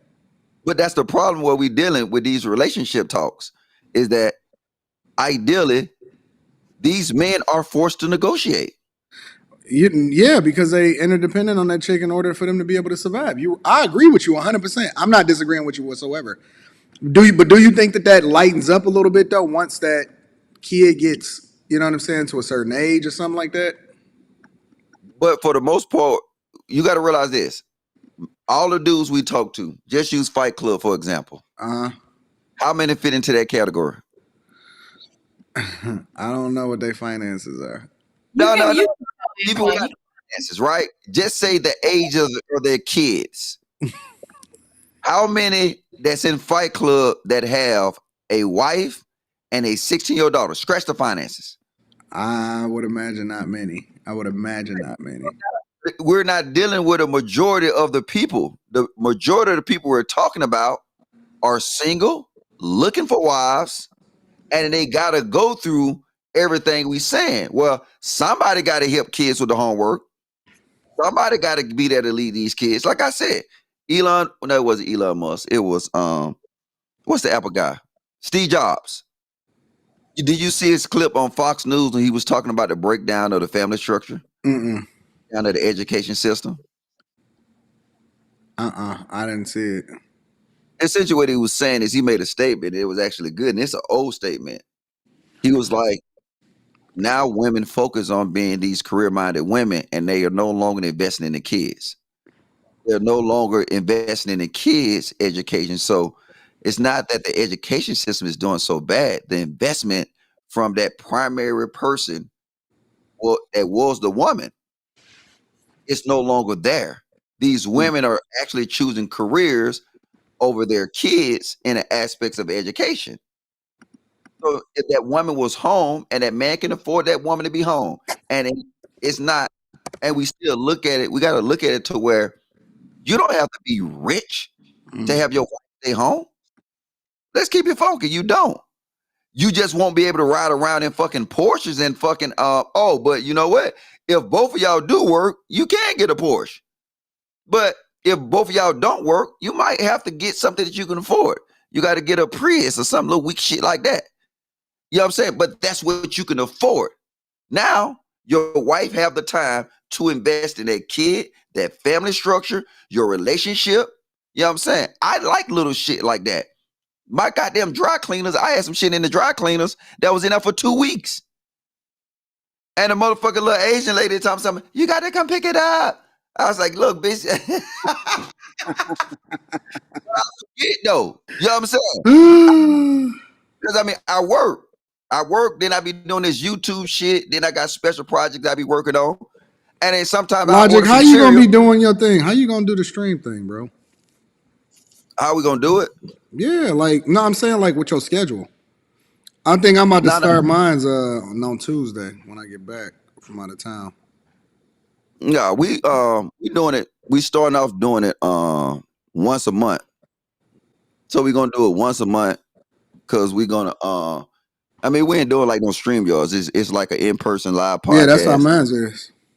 Yeah. So when we're gonna fly people in, you know what I'm saying? Like, you know what I'm saying? You and Q, the Q&A show, when y'all two ratchet motherfuckers come down, you know what I'm saying? We'll fly y'all in. You know what I'm saying? Y'all say a word. You ain't gotta fly me in. You know me, I book my own ticket. Fly me in. See, I already know that Terry's gonna say that. But the whole concept about it is to actually to fly people in to actually have some of these conversations, not just fully relationship talk, business talk, you know what I'm saying? Yeah. Kind of where they see themselves going, and then doing like a real kind of kick it type vibe. You see what I'm saying?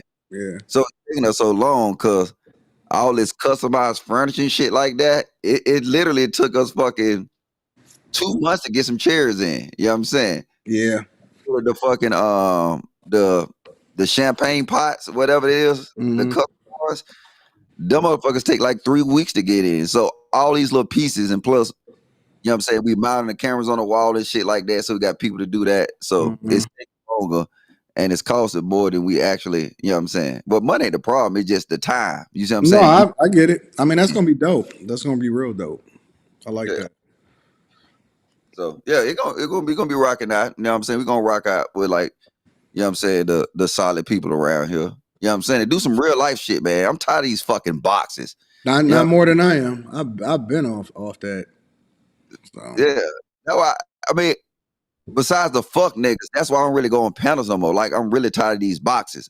And a lot of these niggas been in the same cities. Yeah. And then actually doing it this way, you know what I'm saying? Our illustrator, he was a chat ninja. The guys who do our graphs and shit, he's a chat ninja. The guy who gonna be pushing our switches, he a chat ninja. So, you know what I'm saying? Now we can actually give people jobs. You know what I'm saying? So that's how it's gonna be. If y'all a videographer and y'all in the DC area, y'all hit me up at info@keepitfunky.com. Hey, hit me up at info@keepitfunky.com. If you a video, it's costing more because Logic won't stick to the budget. Logic bougie.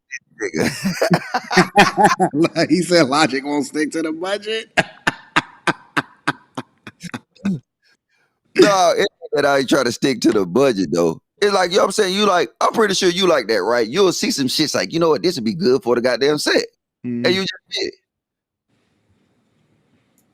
And I don't want to backtrack. Like, I don't want to go and get a 4K camera when I know a 6K is out. You see what I'm saying? Yeah.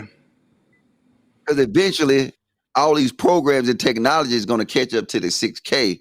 So now we'll have a dead ass 4K camera. So, you know what I'm saying? It ain't that I'm trying to spend too much money, but I mean, we doing it right. And then, I mean, and plus I get to do it with somebody that I've known for a long time. Yeah. Yeah.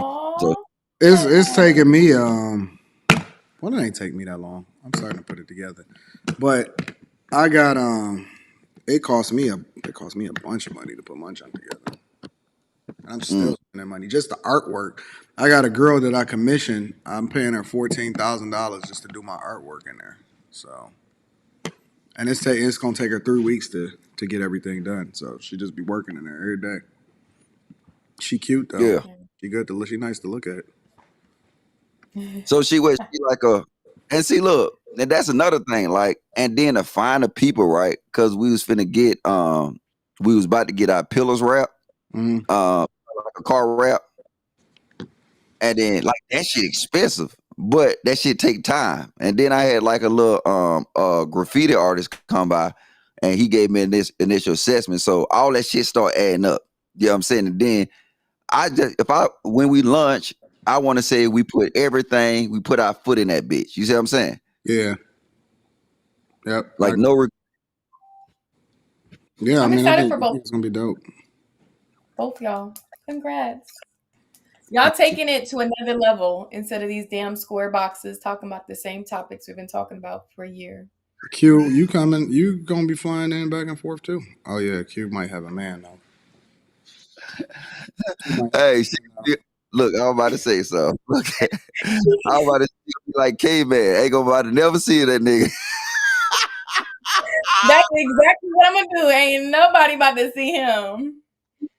Nobody. Q might have a man though, so we might have a problem. Only people, he like to travel too, so No, but she dope. The girl that's doing my artwork, she real dope.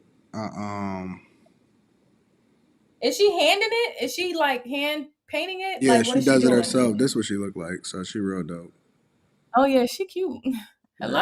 She dope. Cute. She 27? Huh? She 27? Yeah, she 27. She got kids? That pussy fertile. Jesus Christ. I know she 27. You don't see the 27 on the picture he put up? Yeah, she 27. No, I was just looking at her face. I wasn't. Oh no. Well, I look fast. You know what I'm saying? Yeah.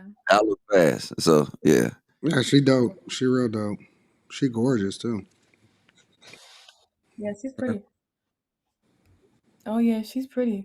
Yeah, she though. She do some dope work though. Her stuff is sick. The hood woman stands.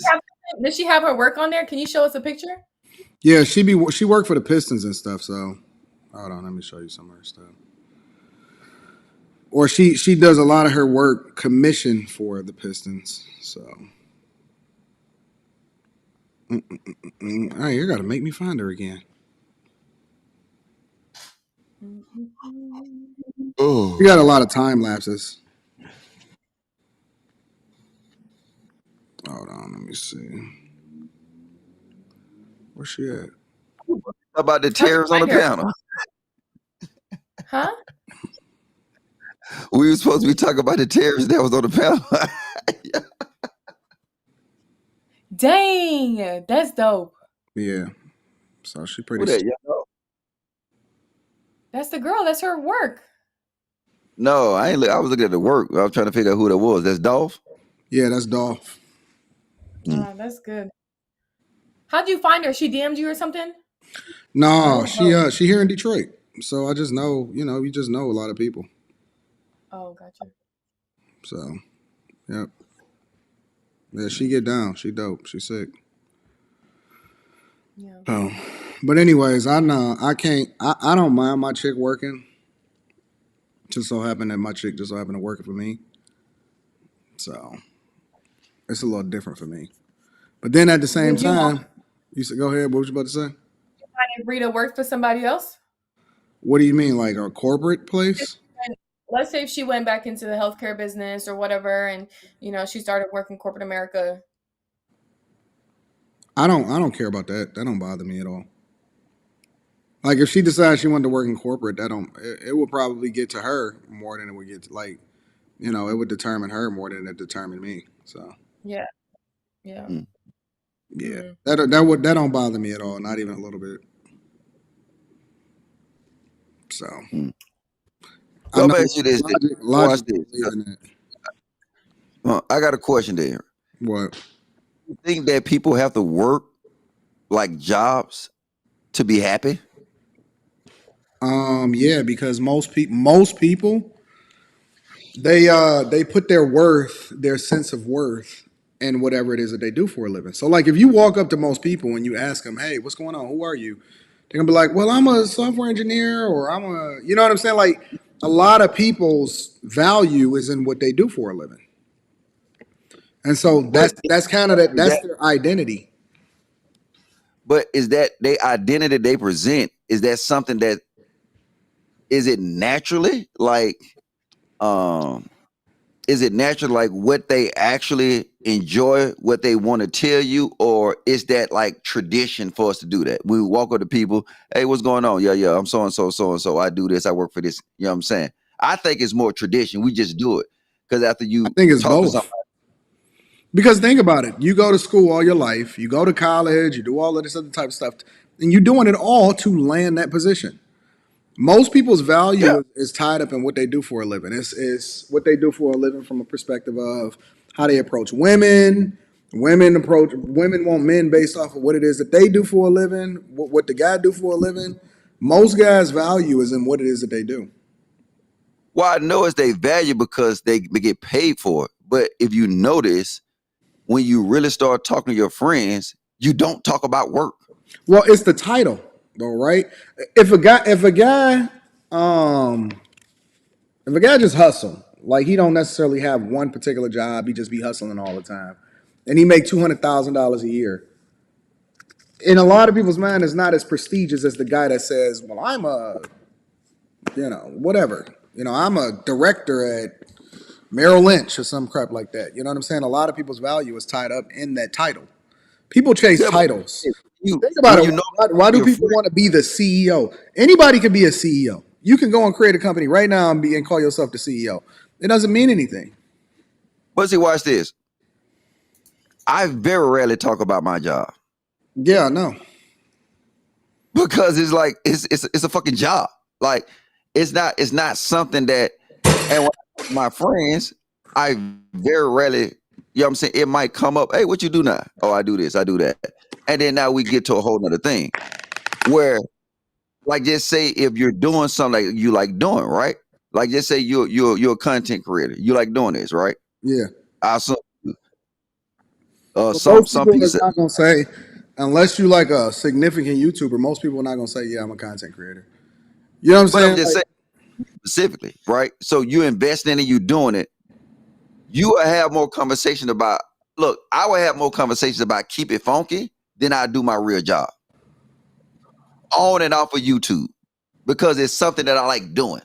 It's mhm. an interest. It's not, even though my regular job give me more social status, but keep it funky is something that I like to do, that I want to do, that I can talk to somebody anywhere about keep it funky. Where if I'm going anywhere else, I'm not going to talk about my job. All right, I got one for you. If you walk up to a chick, why do a lot of them, they say, "I'm an IG model"? Why do they say that? They don't. A lot of them do. They do? So They just come out and I say I'm an and she told me she was an IG model. Well, they don't say IG model, right? But they just say, you know what I'm saying? They hint around that that's what they do. Hmm.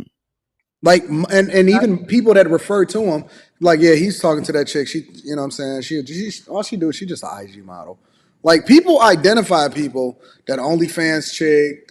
You know what I'm saying? Like, they identify people based off of how they make their money. But this is what I'm saying. Like, hold up. Well, maybe I'm trying to word it this way then. So if you're doing something you like, right? You have conversations about it. If you're doing something that you're just doing for a social status, the conversation is normally not there. And a lot of times people veer from even talking about it. You know what I'm saying? I know a lawyer that when I talk to him, he very rarely talked to me about his job. Well, that's because you know him, though. When he introduced himself to people for the first time, what did he say? No, he didn't. I mean, I saw he had the Yale shirt on. Yeah, but he wore that for a reason too.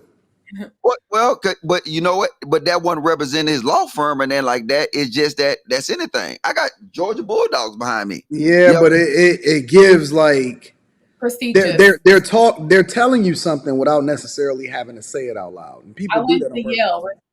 People do it on purpose. They tell you stuff without necessarily like when people ask me what I do for a living. A lot of times, I just be like, I'm retired.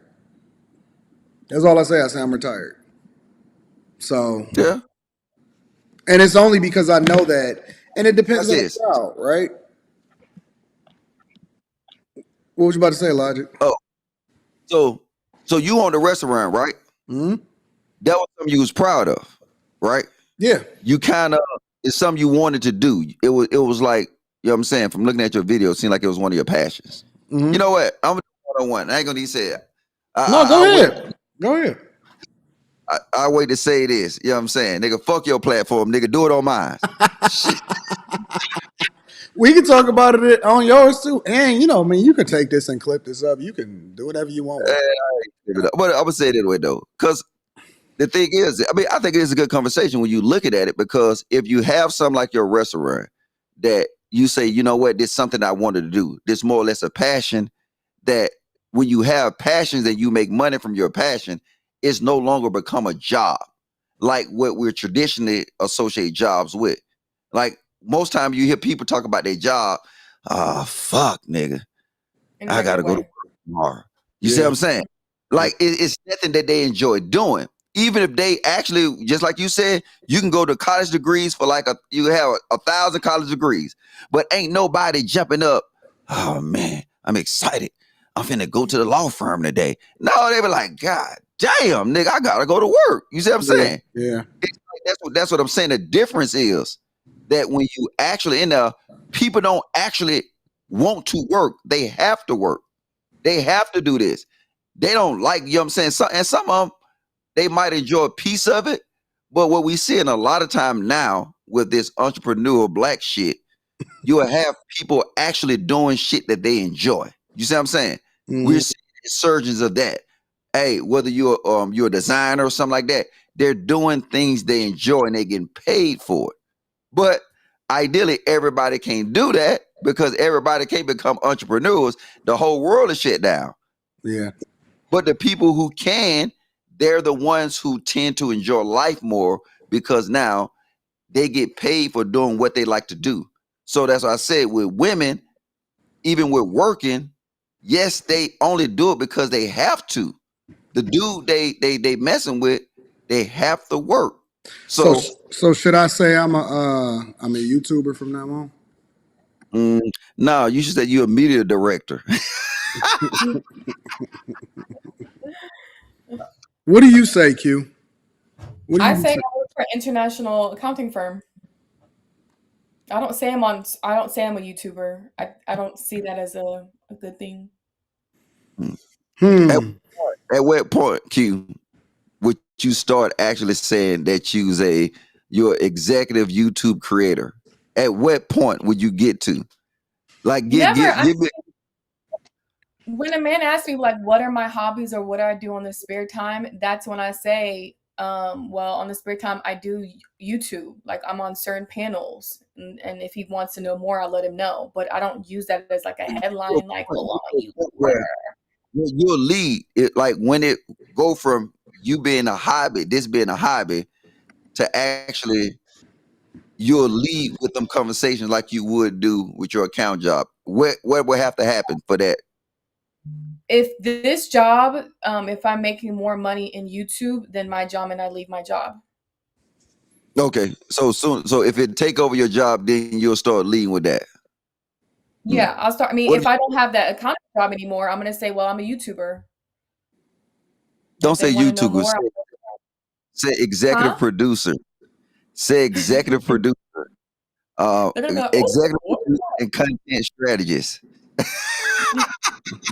But see, I usually go with the thing that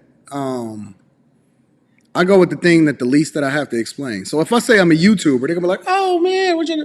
Okay, well, I got the Millionaire Morning Show, and I got, like I don't want to have to explain a whole lot of times. So the easiest way for me to say is I just say, "Well, I'm retired," which I'm not retired because I still got a corporate job, right? But it's just easier to be able to do that because then if I say, if I say,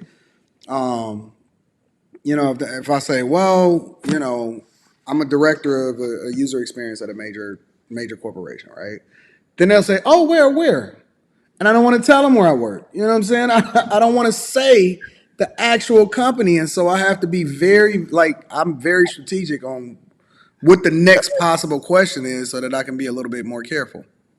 Yeah. Hey, the dude in the chat just gave you a job title. The Yeah, I dude see.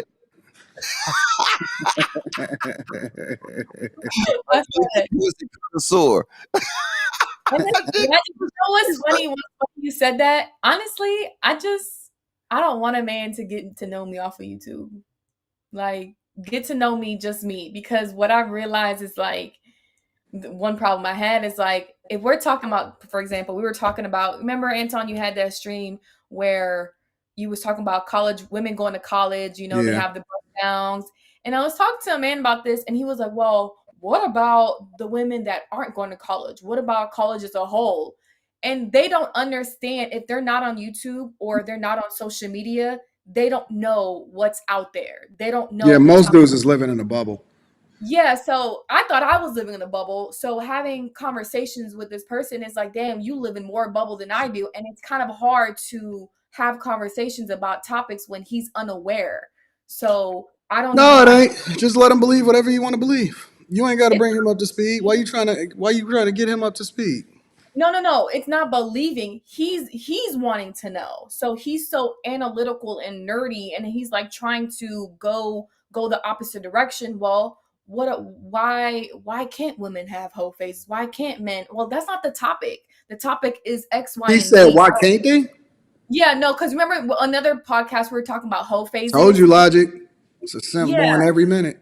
So it's like he was like, wait, why are y'all talking about this certain topic? I don't know, sir. I didn't come up with the topic. That's not my panel. Like, Told you, Logic. Do a simp. He said, why can't women have a whole face? And he was like, I for your opinion. Well, you go watch the stream. Don't ask me what the topic was about. If you want to watch it, and we can discuss it. But I can't, like, it just, I don't know. It was just a lot. Yeah. Nah. I mean, I would just leave them in the dark. Exactly. And that's what I started doing. And I was like, if you want to watch a stream, you can watch it, and then we can talk about anything you see. But other than that, I'm not bringing it to you. Like, you're so, thinking outside the box. But that's, and YouTube is not for everybody. Like, well, it depends. What we see on YouTube is not for everybody. This is probably like 0.03% of what YouTube is really about. It's a way bigger, some bigger stuff out there. 0.00003. Yeah, I agree. We in a small space, but that's why I'm most of the channels that I'm involved in and that I'm taking over now is they got the ceiling is it ain't no ceiling. It's huge, man. It's absolutely huge. But because I don't even care about what happens. Ask you next. What? Since we just the thing is that, well, I'll give you my assessment first. My assessment is that all this YouTube shit now is saturated. I don't think I don't even think we hit the tip of the iceberg yet, Logic. No, it's repeating the same shit over and over. I don't think we hit the tip of the iceberg yet, bro. I'm telling you. No. But let me explain what I mean, though. So I said saturated with two things: StreamYard panels and dick and pussy conversations. Yeah, that may be true. And nobody is trying to expand outside of that bubble. No, I am. Well, there you go, nigga. I'm not. I know what you're saying. I know what you're saying, Logic. Yeah, but nobody wants to expand outside of the StreamYard panel and the dick and pussy talk. And then because now it's pretty much you can gain a lot and you got zero investment, ideally. Yeah. But ideally, the first question is that how long you think that this is gonna last? What part? Both the stream your dick and pussy talk. It'll last forever. You think Because so? it's relevant, but you got to understand, Logic, it's relevant in today's It'll last culture. It's forever. relevant on social media. It's relevant on Shade Room. So it's going to be someone out there that comes out with a new drama, and that's a new storyline that these people Well, are going to go. here's the key. The relevant part is not the StreamYard part and the dick and pussy. The relevant part is that people like talking about dick and pussy, and they like being together. StreamYard is just a way for them to be able. It's an easy barrier to entry, right? It's an easy way for people to be able to come together, and so that's the tool of choice right now. But I don't think it's ever going away. So I'm gonna ask you this. 6 years ago on Black YouTube, do you remember what it used to consist of? 6 years ago on Black YouTube, I wasn't on YouTube. Black YouTube 6 years ago, so I wouldn't know. YouTube. Oh, 6 years ago, Black YouTube used to be 90% of pro-black talk. It still is. No. Everybody A then lot drove of away. pro-black talk, Logic. I'm telling you, bro. Not like it was. Like if you go back and you look at it, or if somebody in the chat that was been on YouTube for a while, it was most of Black YouTube was pro-black talk. That's what you saw. It was all these different characters, these individuals. They was talking about pro-black this, pro-black that, and then that was the thing. It lasted for a good little. What's up, Mr. Fantastic nigga? Salute. Yo, what up, bro? But he a seller though, so I don't really fuck with them shipmate ass niggas. He can't even hear. Nigga, what I just posted the other day with that saucy soldier. Stop it, sir.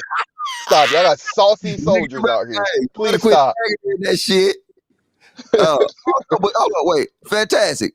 Do you remember before the dick and pussy conversations with YouTube consisted of like the pro-black talk? Yeah, you had Tommy Sotomayor and the rest of it was pro-black. Yeah, pretty much. Yeah. That's pretty much why he blew up, because he was the only person that wasn't the woman is God, black power. So that's a big part of his thing. So you've been around there. And then I've just been doing content for a little minute, but I've been watching Black YouTube for a minute, for like at least 10 years. Yeah, so you was around when there was all this Hotep talk, pro-black shit, right?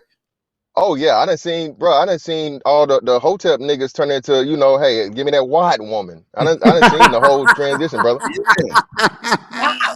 Look, but it wasn't really. It was just pro-black, black empowerment talk. Everybody read these books and shit, and then they had conversation about these books. Not Dr. Sabi. What's the nigga name? Some doctor. Umar. Oh, Henry Clark. Yeah, John Henry Clark. That's it. Yeah. Like these was the conversations like 6-7 years ago. Now, if you look at it, you very rarely see any of that pro-black content. It's a little bit of sprinkle, but it was a trend. Everybody did it and ran that bitch to a hole. Well, hold on. Let me say, sprinkles of it, it don't exist like it used to. Well, I don't think it was a trend as much as it was a limitation. You got to think. So 10 years ago, you couldn't go live. You know what I'm saying? You couldn't go live 10 years ago for the most part. You know what I'm saying? Not that many people were doing it. And like you said, 10 years ago, the majority of YouTube was pre-recorded, posted content. So as you transition and then... Not the 10 years, during the Hangout era. You remember that's what I'm saying. Right? Yeah. Oh, yeah. Hangout. But even then, Hangout was mostly, you're right. It was dominated by how long has Hangouts been around and been using like that? That was like 5 years ago though. Maybe tops. 5 years tops. I was still in the army. Matter of fact, I was in Korea. So yeah, it's about 6 years ago that they was doing these Hangout panels, and then the black sector was dominated by the pro-black. And it really, to be honest with you, it won no relationship talk. The relation went. Tommy used to. Well, he didn't really talk about relationships as much. He just talked about fucking how fucked up black women was. What is y'all saying? 5-6 years ago? Yeah, I think it was like 6 years ago because I was in Korea. So that was like 2022. I'm about to go to my stuff. And yeah. Talking about. Yeah. So but I know for a fact. Let's see, three. Yeah, it's over 6 years ago where this pro black talk was at a peak where you had like Tariq, you had like niggas like Sinetta, another dude, General City, I think that was his name. Yeah, suit and Seti. Yeah. Then the young Pharaoh came on the scene. Like, but this was black YouTube at the time. Now it transitioned into this dick and pussy talk. I don't know, dog. What? 5 years ago, I was talking about money. Yeah, but where you on, you weren't on YouTube though. 5 years ago? You was on YouTube 5 years ago? Let's see. Yeah, he was Making on content? YouTube some hey, I'm Anton Daniels at AntonDaniels.com. Do you like my G? Hell no, nigga, I don't like your G. Now, people don't realize that I'm an OG on YouTube, bro. How long you been streaming, Anton, on YouTube? I only been streaming for a couple years or so. Oh yeah, somebody in the chat. Another one, Brother Polite. Yeah, Brother Polite. Hey, you named two niggas that turned This from is the one 3 years ago. a I was black woman talking is about God. money.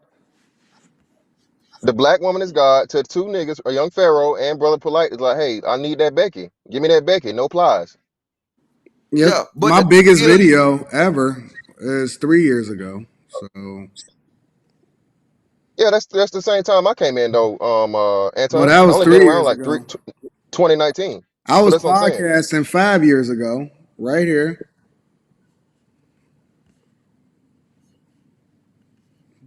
I was podcasting 5 years ago, right?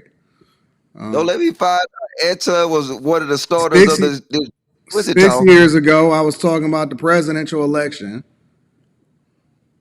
I'm an OG in this junk, bro. 6 years ago, I was talking about money, buying cars, exploration. Man, I've been doing this for a long time.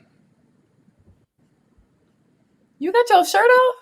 Thinking about it now, I'm gonna tell you who possibly might have started the dick and pussy conversation on these panels. What's that nigga name that started that shit? The Rumble. I know the nigga. O'Shea. O'Shea. Yeah. Yeah. O'Shea started the dick and pussy talk. Look at this, bro. Nah. 8 years ago, I was talking about getting money. What we talking about, bro? Well, but we talk Damn, about bro. Anton had a hairline. God damn, but that's a long time ago. I'm glad you got the beard. talking about like you was doing content, but we were talking about trending content. Yeah, I agree. But my point is that I never was checking for what everybody else is. We not talking about you as an individual. Well, you asked what we was on. No, I'm asking you. My question was, hey, this is my favorite video right here, Logic. I think your camera went out. 7 years ago. 5 reasons why being married is awesome. See, can't nobody ever say that I wasn't what I said that I was, bro. I always been the same dude. Your dress code was whack though. That's all right, but I've been the same dude though. I'm authentic. Well, I can say this. I never saw this shit like here. So I can say that before you was doing this relationship talk, not saying nobody wasn't doing it, but it became trendy to where all these different in control and leading you in the right. You said it became what? Pussy. Where it was hotep shit. But they gonna ride the dick and pussy wave till it's no longer a wave. They gonna ride it. I don't think it's off because it's never gonna end, Logic. It's never gonna stop being a wave though. That's what I'm saying. And the thing before is because you didn't have that many females talking, and now there's like because of the Kevin Samuels explosion and relationship talks and stuff, and that's never gonna stop, bro. That's like Levi's jeans or Nikes. You tell you why it's gonna stop?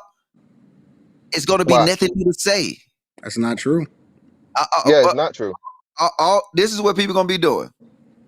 It's like if you look at it, you'll be talking about certain situations, and I notice, and you too, Anton, and myself, I will be repeating myself, but I'm saying the same thing, but I'm using it to a different situation where it become a rerun, and it's exactly, huh?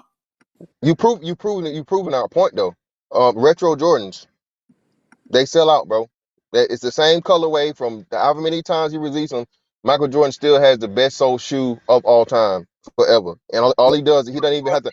The new shoes, don't nobody give a damn. Cause look, if you go on there, right? Like I think Q said it right. I think she was saying, what's his chaotic? Chaotic got the same little repeating lines, right? The mom room, like that's it. That's his stable, right? And he use it for because the situations fit, right? I got certain things I say it fit.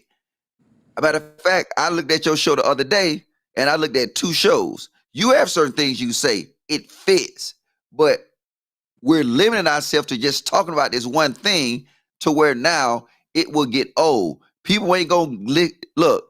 In the next year, you think people gonna be interested in me saying terrorist? They be like, damn, Elijah, you was saying that shit a year ago. Yep, they sure are. Yeah, that's what they know you for. That's what I'm saying. Like you said though, that's your calling card. That's a part of your brand. And if you stop doing it, it's like Anton with the marriage thing, right? Or being authentic. Once you change up, that's a part of you establishing and maintaining a base. The base is the most important part, bro, of any business or anything you do. So if you he's doing something different because he's well, I've always done things different. Like I started off doing tutorials. Like I was giving people tutorials on how it is that they can become the web developer, right? And then I evolved into, okay, listen, I'm about to let y'all in on my lifestyle, and I'm about to show y'all what it's like to live like me, right? And I took people along the trips or whatever. Then I started going into urban exploration a little bit more because I was kind of like into architecture. And then they tried to pigeonhole me because I started getting a whole lot of views with that. And then I was just like, fuck that. I'm about to show y'all what's really happening in my life. And so that's when I started talking about the money. I started talking about like me gambling and my lifestyle and taking certain trips and jets and all of that. And that was like, a long time ago. And then I started doing the podcast thing as far as having conversations, but I kept vlogging. I've always vlogged, and then I just started taking people into the different businesses that I was working on and opening, and then it just kind of evolved from there. But I've always been the foundation of who I am. Because you use that. You transitioning. See, I'm always going to be transitioning. I'm always going to be moving. That's what I'm saying. You're transitioning into IRL. Most niggas don't even know what IRL stands for. In real life, baby. So people don't know that. You're transitioning into that. So now you'll have more intimate moments. Like I'm gonna give you an example, right? Somebody who will make a killing if they did IRL. Jay Prince. Yeah, but he ain't got the infrastructure to be able to do it. But that's the problem. Well, but we ain't getting into all the details of why not. But but listen what I'm saying before you start laughing. Fantastic. Yeah, man, stop it. Come on, man. Ghetto life. What to say that? Listen though, because people want to see right now. I'm telling you, these panels is wearing the fuck out, right? And then if you're gonna see next level people that's gonna push, is gonna start doing IRL. I'm telling you. I'm gonna tell you, Logic. My thing is, and this is the thing that I've always kind of been on, because my thing is I'm always at my blog, but I don't even really want to do it as much as I did it anymore. I want to put other people on. But that's part of you being you making your content creator space, right? Yeah. All right. So now they're gonna be able to see you interact in real life. Yeah, I agree. Individuals. Gonna be game breaking. I'm gonna be honest with you. The only reason Fresh and Fit is even Fresh and Fit is because they do shit in real life. That's true. If you put Fresh and Fit on these little boxes right here and they drop the link, we would not know who Fresh and Fit was. Yeah, but hold on. Do we count that as real life though? It's not real life. It's just it's a live podcast. So they're not doing anything in real life, man. They're just having a podcast conversation with girls. No, but that's 15 real life. girls, 37 girls. Listen, it's in real life. It's not. Can they not touch that girl? Yeah, but hold on. Well, I don't want to do that. I don't want to do that. You're not understanding what IRL is. IRL no, is. I understand. I understand what it is, but in real life would be like Anton, right? My bad. Yeah. So in real life would be like Anton, right? Hey, I'm going on a trip. I'm doing this, or me. I'm going to the gym. I'm playing basketball, or Q. Traveling. I'm traveling, whatever, right? That's realistic. That's real life. In no way, shape, form, or fashion is any one of these guys gonna have 7 girls behind them or around them outside of a fucking studio podcast Oh, setting? So that's not real life. he's saying it's staged. Like Okay. that's Yes, staged. it's staged. It's a Staged show. It's a versus show real. only. It's a Yeah. show. Either which way is stage. The whole reason of IRL is it shows the social interactions in the physical world. So you're seeing that, you know, I'm big on definitions now. Don't make me slang your ass' definition. And I'm reading the definition. By definition, fresh and fit shows social interaction in the physical world. Everybody else does interactions in the metaverse. You got me I on the can't technicality, nigga. I got you. You got me on the technicality. Yeah, technically you're right. technicality, nigga. That's what Actual it face-to-face is. conversation. Well, but Yeah, again, it's still not organic though. It's not organic. It's not a realistic conversation. It's something to where, hey, I'm gonna get these girls that are strictly here for the benefit of them getting on. They don't have any interest in the person they're having the conversation with. They're not even really even having the conversation. They're there for looks and they're there to bring the audience. Fresh and but Fresh and I'm Fit not has. talking about their content. I'm not even talking about their conversations. But what we But that's what I'm see, saying. yeah, it's still when Anton started doing this creative space, when I started doing Keep It Funky, it will be IRL. It would be social interaction in the physical world. The physical world. It would be IRL. Whether Anton changes the Anton Media Company IRL or whatever, he will have a IRL stream now. That changes the game. Is that's physically like gamers do it, where they're physically playing the game or whatever, but it's them in real life. You know what I'm saying? Our interactions is more of a metaverse interaction because I'm in fucking Virginia. Anton is in shit ass Detroit. You probably in fucking shitty ass. Hold on, let me wait. I looked at your video. Florida, right? You in Yeah, Florida? up in Florida. All right, nigga, I was right, motherfucker. And Q in Texas. And it But you now said, well, hold this, on, where you at? Where you at again? huh? Virginia. You in Virginia? Yeah. I'm in Tyson. You definitely left the shitty off. Because Virginia is shitty as hell. No, Okay? no, they. But either which way though, and my whole point I was making, and then you on here, so you might as well answer the question, is that the thing is that that's going to be the next wave, right? And I think that will be the consistent wave because you can actually take that wave and mold that to different layers of shit instead of this stream your bullshit ass conversations.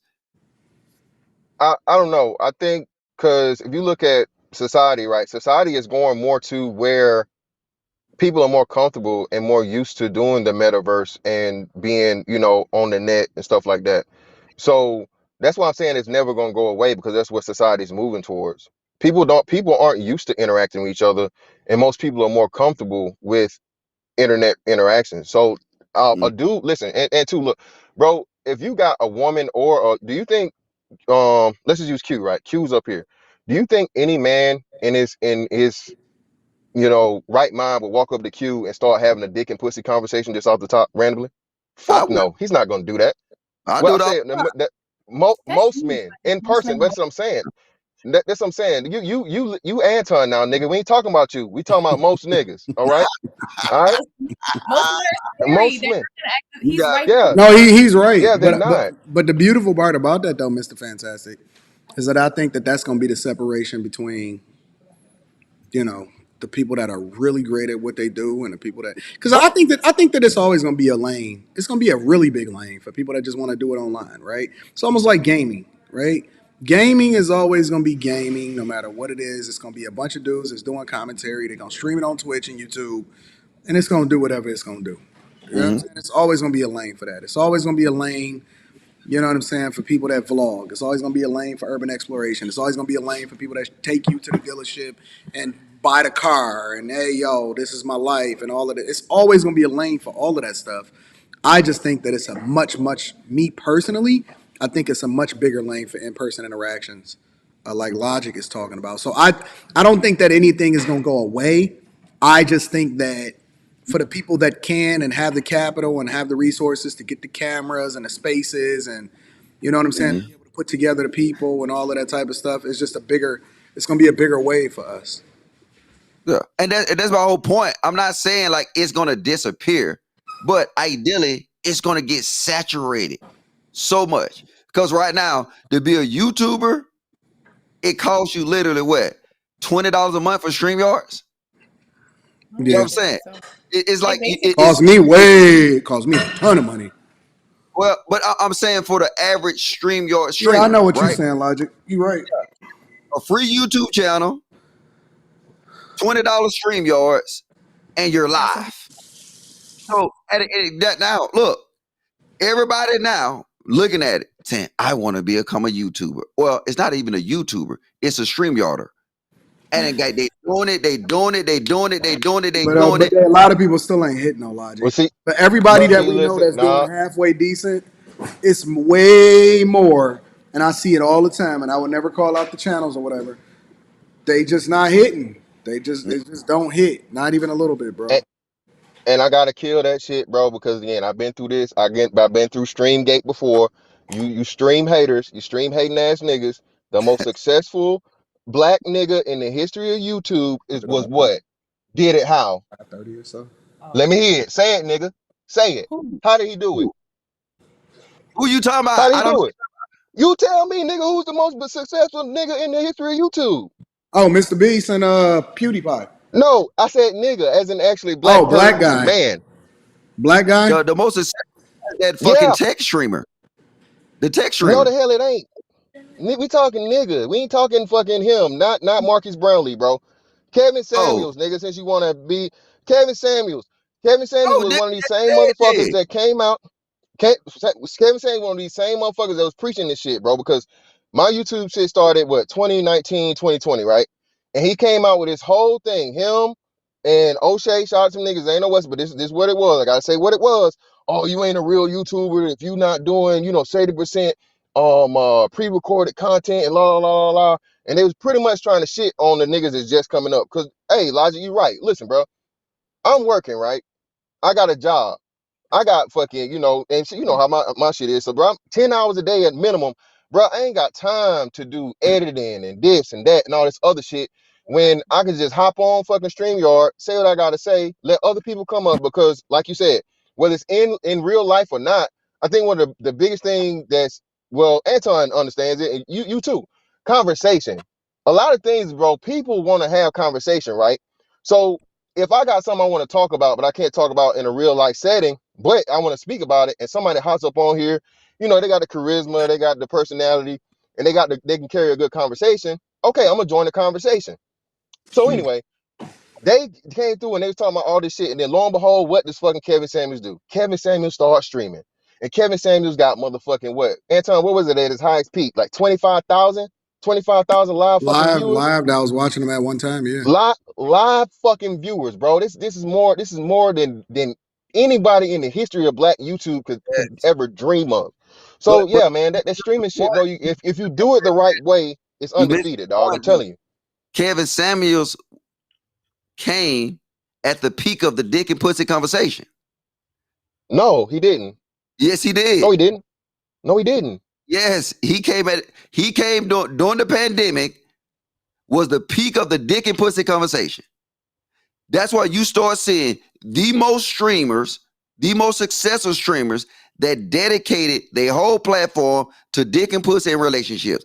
And Kevin Samuels was one that he was at the pinnacle of that. Well, let me tell you, let me add one caveat in there. One of the reasons why a lot of people do panels is because I don't believe people realize how incredibly difficult it is for most people to do a live stream by themselves. I mean, you just getting on camera and talking one-on-one just with the camera with nothing, nobody else to assist you. You know what? I heard Joe Budden. Joe Budden had this conversation. He said, yo, it's incredibly difficult to do a talk with people just by yourself, be entertaining, keep people engaged, and be able to do that. I've been able to figure out a lane in that, right? I can get on here and just talk shit for the next 2 hours and be comfortable doing it. I could just talk shit on camera for the next 2 hours by myself with nobody on there. But But you, it's but look, very watch- difficult for other people to be able to do that and maintain any kind of level, any level of. Well, one of the reasons why I can do it is because I know what I'm talking about. I know my subject. I know about money. I know about businesses. Like I can just talk about that without even thinking about it, right? For most people, with the lane that they're trying to fill, they don't know nothing about women. You got a dude that want to get on here and he want to start talking about modern women, for example, because he think that that's the wave, and he don't know nothing about women. look, see, Anton, look, you downplaying yourself, right? I can say a lot of fucked up shit about you, but Say when it. I don't care. No. Listen, I'm being sarcastic. But when you in real life, you interact with people. Mm-hmm. I got that gift too. A lot of these niggas don't got that gift. You see what I'm saying? Yeah. We go to the hotel. Before we leave that hotel, I know every last person in that hotel and probably got half of the whole phone number. But we different though.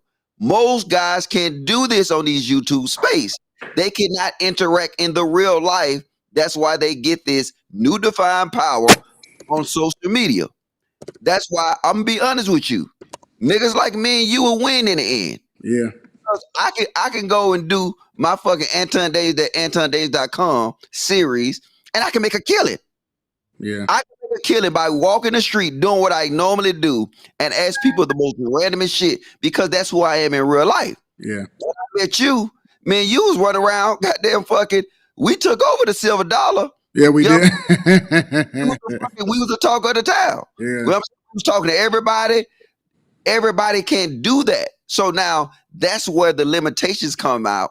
Where, okay, you can communicate with somebody in these boxes, right? You can say something, but what if that nigga in your face? I didn't. It's funny because I never anticipated doing none of this. Right. The only reason I even came into this space particular because I was on some like lifestyle, marriage type junk, right? And I always just been on that type junk, money type junk. And I linked up with JR because I think on this channel, I was like at like 50. No, the other channel, I was at like 50, 45,000, 50,000 subscribers, something like that. Because I had just had a video I hit and it had just crossed 1 million views, and that was the gambling video. And then me and JR tapped in with each other. And JR was like, yo, fam, come check out, what do you think about me doing this? Whatever. He's like, come check this out. And then I was like, oh, I could turn that bitch upside down if you want me to. He was like, what? And so we didn't even stream on YouTube. We streamed on Facebook, and everybody was in an uproar because I was calling, I was saying these chicks is for the streets, shut the fuck up. I was doing all of that type of shit, right? And then and JR was content with just staying on Facebook, and I was like, man, I'm gonna fuck this Facebook shit. Like, if they want to follow us over to YouTube, that's what I'm doing over at YouTube. He was like, you think so? And I was like, yeah, fuck that Facebook shit. We need to transition and make this a movement. I said we could take over YouTube, and so we switched that shit over to YouTube, and we left that Facebook shit alone. And not only did we hit, you know what I'm saying, it started hitting. Then the pandemic set in, and we just took the fuck off after that, and it was just over. Hey, I got a question for you. When you start doing your content creator space, when you start live a few months ago. No. When you gonna actually start bringing in guests live stream? Tuesday. Tuesday.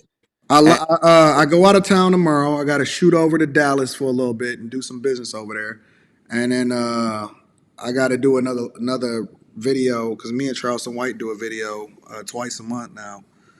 And then I got Lamar Odom coming in. He gonna be the first guest that actually come inside of the content creation space is Lamar Odom.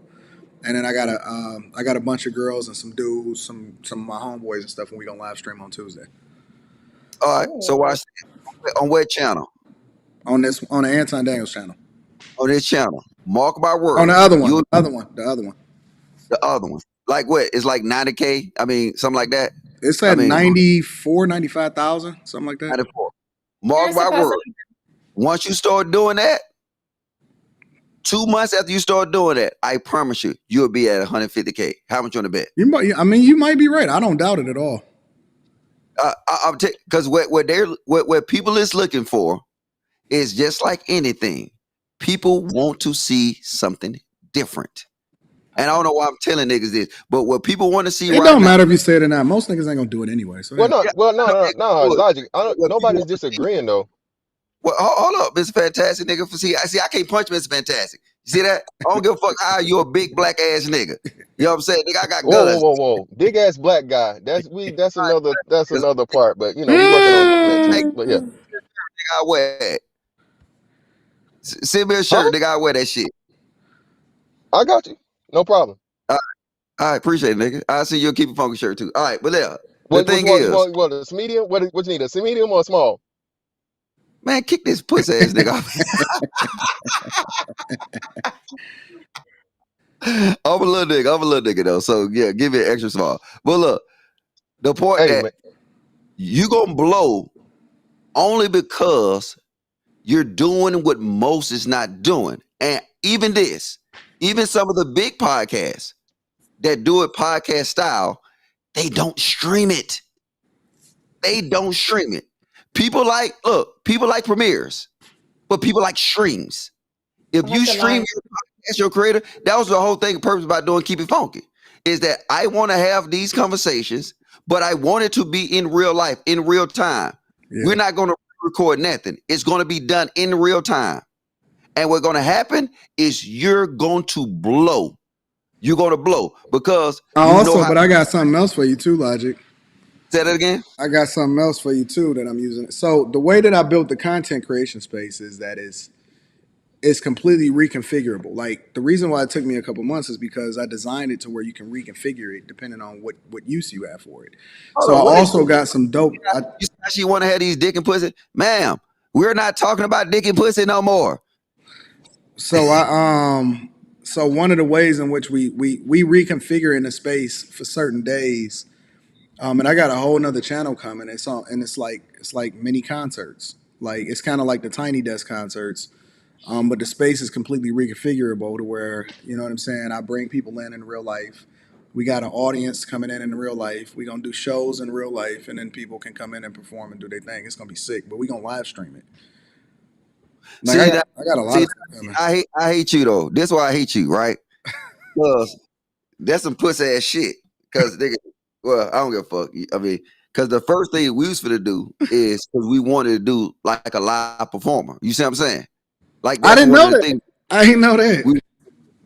So it's all good. You know what I'm saying? Hey, you can still you can take my shit, nigga. Hey, it's all good. But guess what? Hey, yeah, take my shit, because Logic, have you even told anybody that? I never know y'all was gonna do that. The live performance. He can do it too. I mean, I don't think that it's a limit though. I think it's go do it. But I was just, you know what I'm saying? No, it's crazy though that me and Quest talked about it. And it's crazy how, look, you know what I'm saying, when niggas start think outside the box, like all the shit start coming together. And that's one of the aspects you can't do on these little panels. You see what I'm saying? You can't do that in these boxes.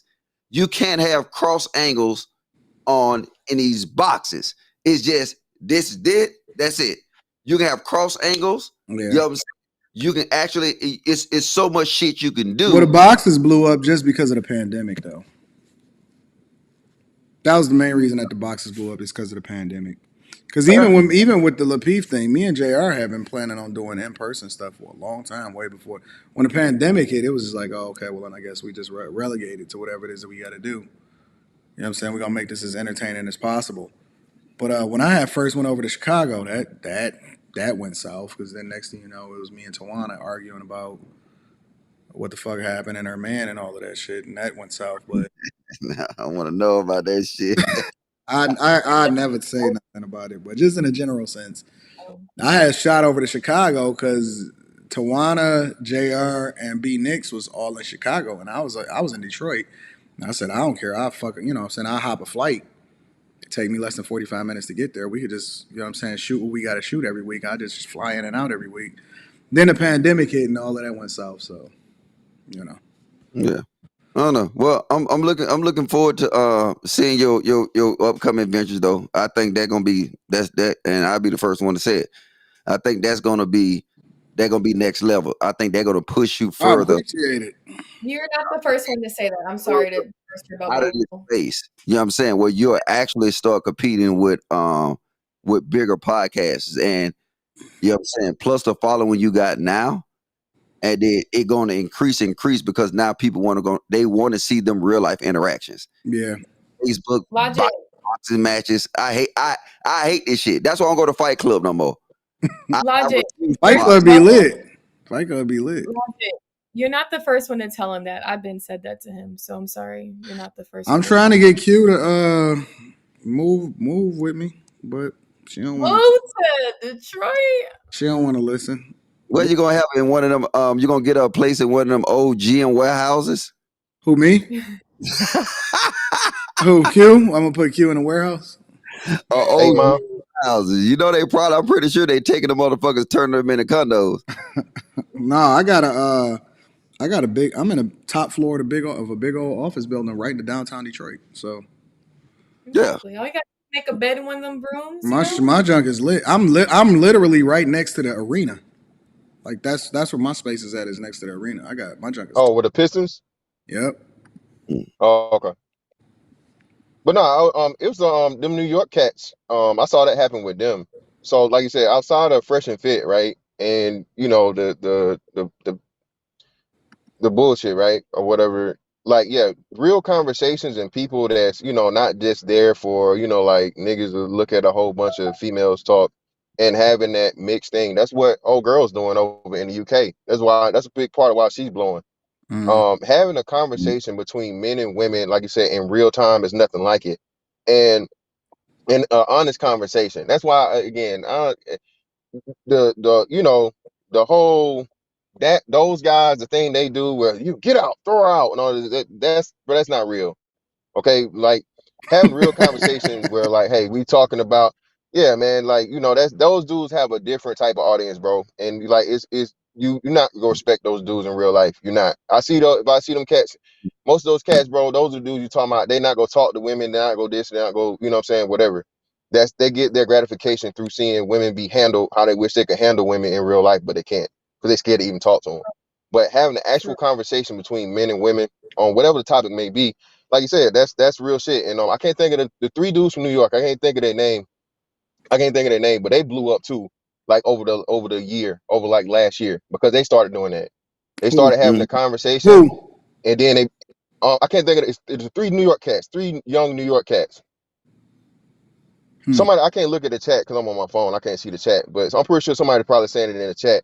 But it's the Daily Rap Crew or some shit like that. Yeah. I ain't never even seen them. I gotta see what they about. Yeah. So yeah, they've been. Look, this. If you want to be honest with you, right? Them dudes, shout out to them though. You know what I'm saying? But they dry.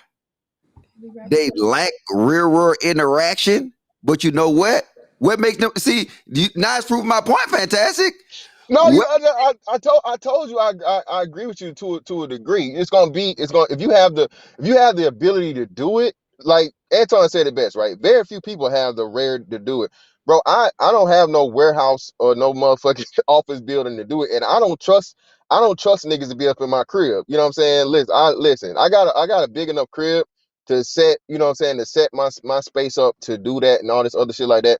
But bringing random motherfuckers into my crib where you stay, where you lay, you know what I'm saying? I'm not that type of dude, bro. It's not for you right now though, but you about to retire, right? Yeah. Yeah. It's gonna be for you soon. It's not feasible now. But wait till you get that goddamn that VA check and that retirement check. Well yeah, like I said, if I get my second crib, yeah, piling up on you, right? Now you'll be able to, you know what I'm saying? Your resources gonna triple overnight. So you gonna have the capability to do whatever the fuck you want to do. That's really what I'm saying. And I'm telling you, if you thinking long term, you gonna stop boxing with these niggas in these boxes. I'm telling you. That's definitely bro. I'm trying to start working out on tape and all that other shit. I got a whole bunch of other shit. It's not just this, but like I said, for me, for now, like you said, it's just limitations on time and all the other shit I'm trying to get through. But soon. That's why I keep telling motherfuckers, bear with me, bro. If you fuck with me now, after I retire, bro, it's a whole nother level. I'm sure your gun say probably big as mine. Is you really worried about a nigga? Oh no. Yeah, well, my gun safe ain't big as yours, but I got enough, and But I all be I need is begging. one. Look, I wake up in the morning, right? And then I pray. I said, God, please let a nigga try me today. I want to test my aim in real life. And fuck a range. Please, God, let one of these puss ass niggas run up on me. So I could be on the news. I'm gonna be like Jay Prince in the courthouse. I'm sorry. God. Hey, we gotta wrap it up. I want to get y'all final thoughts since I gotta make a phone call in 6 minutes. No, I gotta go too. I gotta get Hey, a haircut. Hey, look, good conversation, man. Hey, I'm looking forward to that creative space. It's still fuck Q. Fantastic, my nigga. You know what I'm saying? Oh, Q, you gonna lie with us tonight? But you just said fuck you. Is you gonna lie with us tonight? What time y'all going live? Because I gotta go to the Pistons game, but afterwards I might be available. I shoot you the link. We're going live on at 8 o'clock. Instagram, right? Yeah, 8 o'clock. Well, that'd be like 7 your time. No, hold up, 9 your time. I'll probably jump on. I'm gonna try to jump on late because I'll probably be leaving the game at like 9:15, 9:30 or something like that. So Shit, that what's up is up there. Fantastic. Your suck ass can come too, nigga. Are you asking me to be on the show or you just say fuck you? All right, man. Be easy. Appreciate it. See you later. all right, see y'all. Yep. Appreciate you, bro. Holla. Yo, Veronica face.